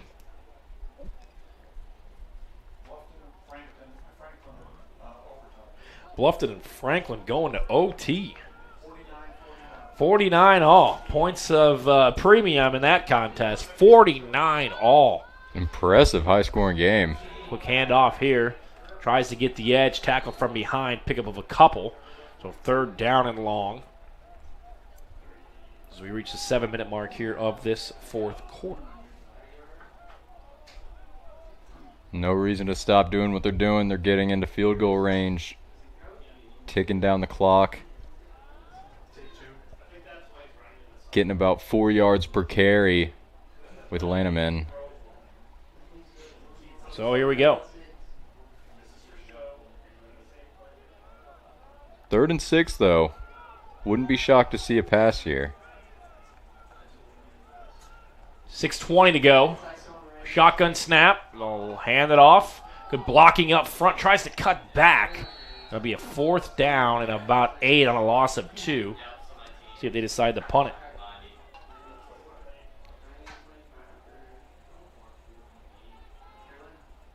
be about a 50-yard field goal. I think you probably go ahead and just keep the offense out here, see what your second unit can do facing a fourth down. You don't really get to – you could duplicate this all you want in practice, right, with the second-string team. But here in a live game action, obviously with a 31-0 lead, you see what you maybe have out of this backup unit when it comes to a fourth down situation. Because, again, you can go ahead and try to simulate this all you want in practice. They're going to throw it. Nice little dump off. Caught to the sticks. First down. Looks like he just barely got it. Wide open. Not a defender near him whenever he caught the ball there. An easy pass and catch. Yeah, plenty of room there. And enough for a first down, it looks like. Drew Dalton, the sophomore wide receiver, who traded in the beautiful weather at Manhattan Beach, California for the beautiful weather here in Terre Haute. Almost equals the California of Indiana.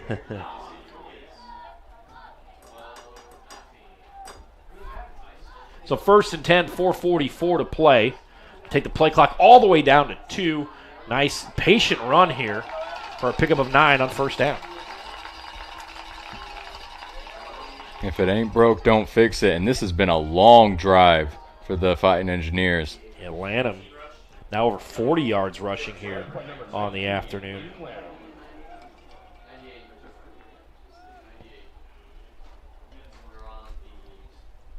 And again, doing a great job of clock management here, right? Getting that play clock underneath 5 seconds before you snap the football. I'd like to see Travis Grayson, the backup quarterback, get some more attempts in, but there's no reason for them to do that. Yeah.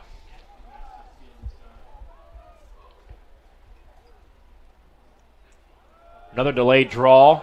Gets the edge. Hit. Enough for the first down. And the clock will continue. The next snap will get us just shy of the 3-minute mark of this contest. Lanham saw daylight there and just barely missed the defender. Got him from the right side.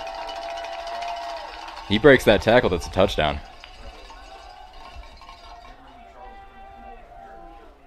Aiden Lanham from Louisville.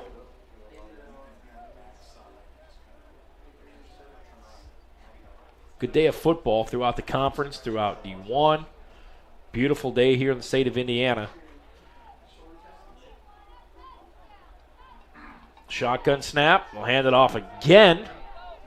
Gets the edge to the 10 and taken down at the 9-yard line. Stays in bound. Clock will continue to run. It'll be a first down and goal for Rose-Hulman from the 9. You want to score here. Like, look, you're a second-string player. You're going, all right, we're inside the goal line. Let us keep pushing this thing forward here. But by the time this ball snaps, it'll be 2:25. Obviously, we'll have the 2-minute timeout. But interesting to see how Rose-Hulman wants to play this one out. It'll be a it'll be a 2nd and 7 from the 9. If you're a backup player, you don't see a lot of play time. A touchdown in season game at home is a real good feeling for you to have. So they're going to definitely look end zone here.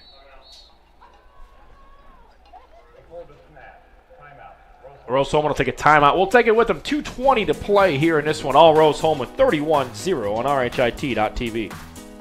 Fans, are you ready to get even closer to all the action with IndianaSRN? Subscribe now and never miss a moment. Subscribe to our YouTube channel and get instant access to exclusive live streams.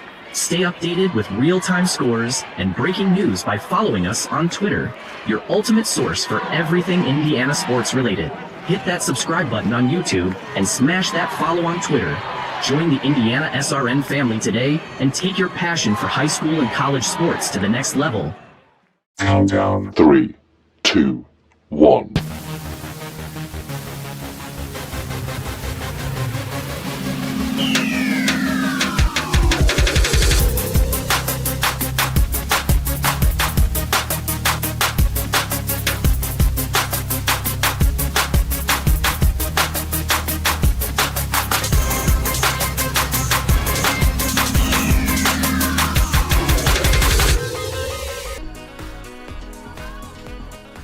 Second and 7.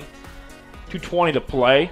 Handoff up the middle couple yards here, and we're talking about the backup running back here, Lanham.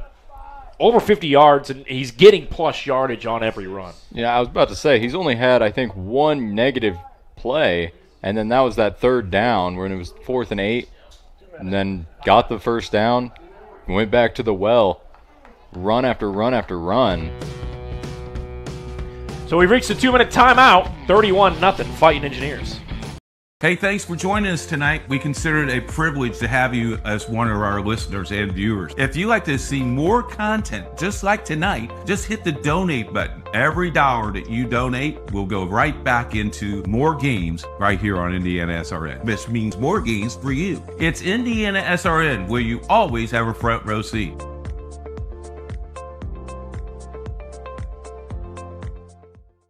This is the hotel breakfast. It looked different online. Do you children like eggs? Here, they make your bones grow. It'll be fine. It's gonna be fine. All right, guys. Look alive. Is it fine, Daryl? I'm starving. When free hot breakfast can make or break your day, it matters where you stay. Go get him. Hampton by Hilton. Hilton for the 3rd and 4. We'll keep it on the ground. Lanham tries to get the edge, cuts back. Hit, stuff. I don't know what I was trying to say there. Trying to see if they're going to mark him just short of the end zone. Looks like they will. So Rose-Hulman will be able to run off another 30-plus seconds. Do you score here, or do you just knee it out and call it a day? It's 1st and goal from the 5. First and goal from the 1. I think you're at home. This is going to be your first home win of the season. You got your backups in. The season's almost over. You let these boys score. Let's get those cannons going one more time, shall we? Why not? Get the energy up. Get the campus happy. 1st and goal from the 1. Let's see what happens. Soccer coming up, untouched into the end zone. Lanham with the score, his first touchdown of the season, 37-0. And the Rose-Hulman football squad setting up what could be a big day here on campus as the girls will play in the HCAC championship about 600 yards to our east. Coming up at 7 o'clock on HCAC.TV. Anderson looked helpless that drive. They knew it was coming, and they could not stop it. 37-0, extra point pending. And it's good. Let's look at some of the stats here. Some of the backups, right? So you get Marsteller going for 203 yards, all good, stepping up for Jay Smith. But then who's going to step up for Marsteller in this mop-up time? Lanham with the touchdown there, 16 attempts, 60 yards on the ground. So 263 yards gained by your running back core here this afternoon, Luke. Absolutely absurd without your number one option that you run all over this team. The run game was their friend the entire time. I mean, you only completed 9 passes for 163 yards. Not bad, but it was all the running backs that game. Running backs and defense were the name of the game, as well as special teams. So Rose-Hulman will pick up their first win at home this season. They will continue the streak against Anderson to 16 in a row, and head coach Jeff Sokol will improve his record to 14-0 against the Anderson Ravens here in 2025. Rose-Hulman will go to 3-2 in the HCAC conference. That's huge. Obviously, want to end the season with a 500 or better record inside of conference play.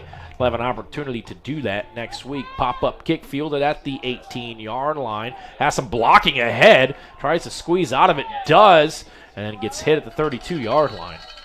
So we'll see how Anderson wants to play this. Down 38-0. All 3 timeouts. I expect Anderson to just try and get anything going on the passing game. Just see if they can get their quarterback more comfortable. I mean, he's been playing pretty solid offense all day. But, I mean, going into their next game, you're going to want him to have a little bit more experience. Especially since he wasn't starting going into the game. Yeah.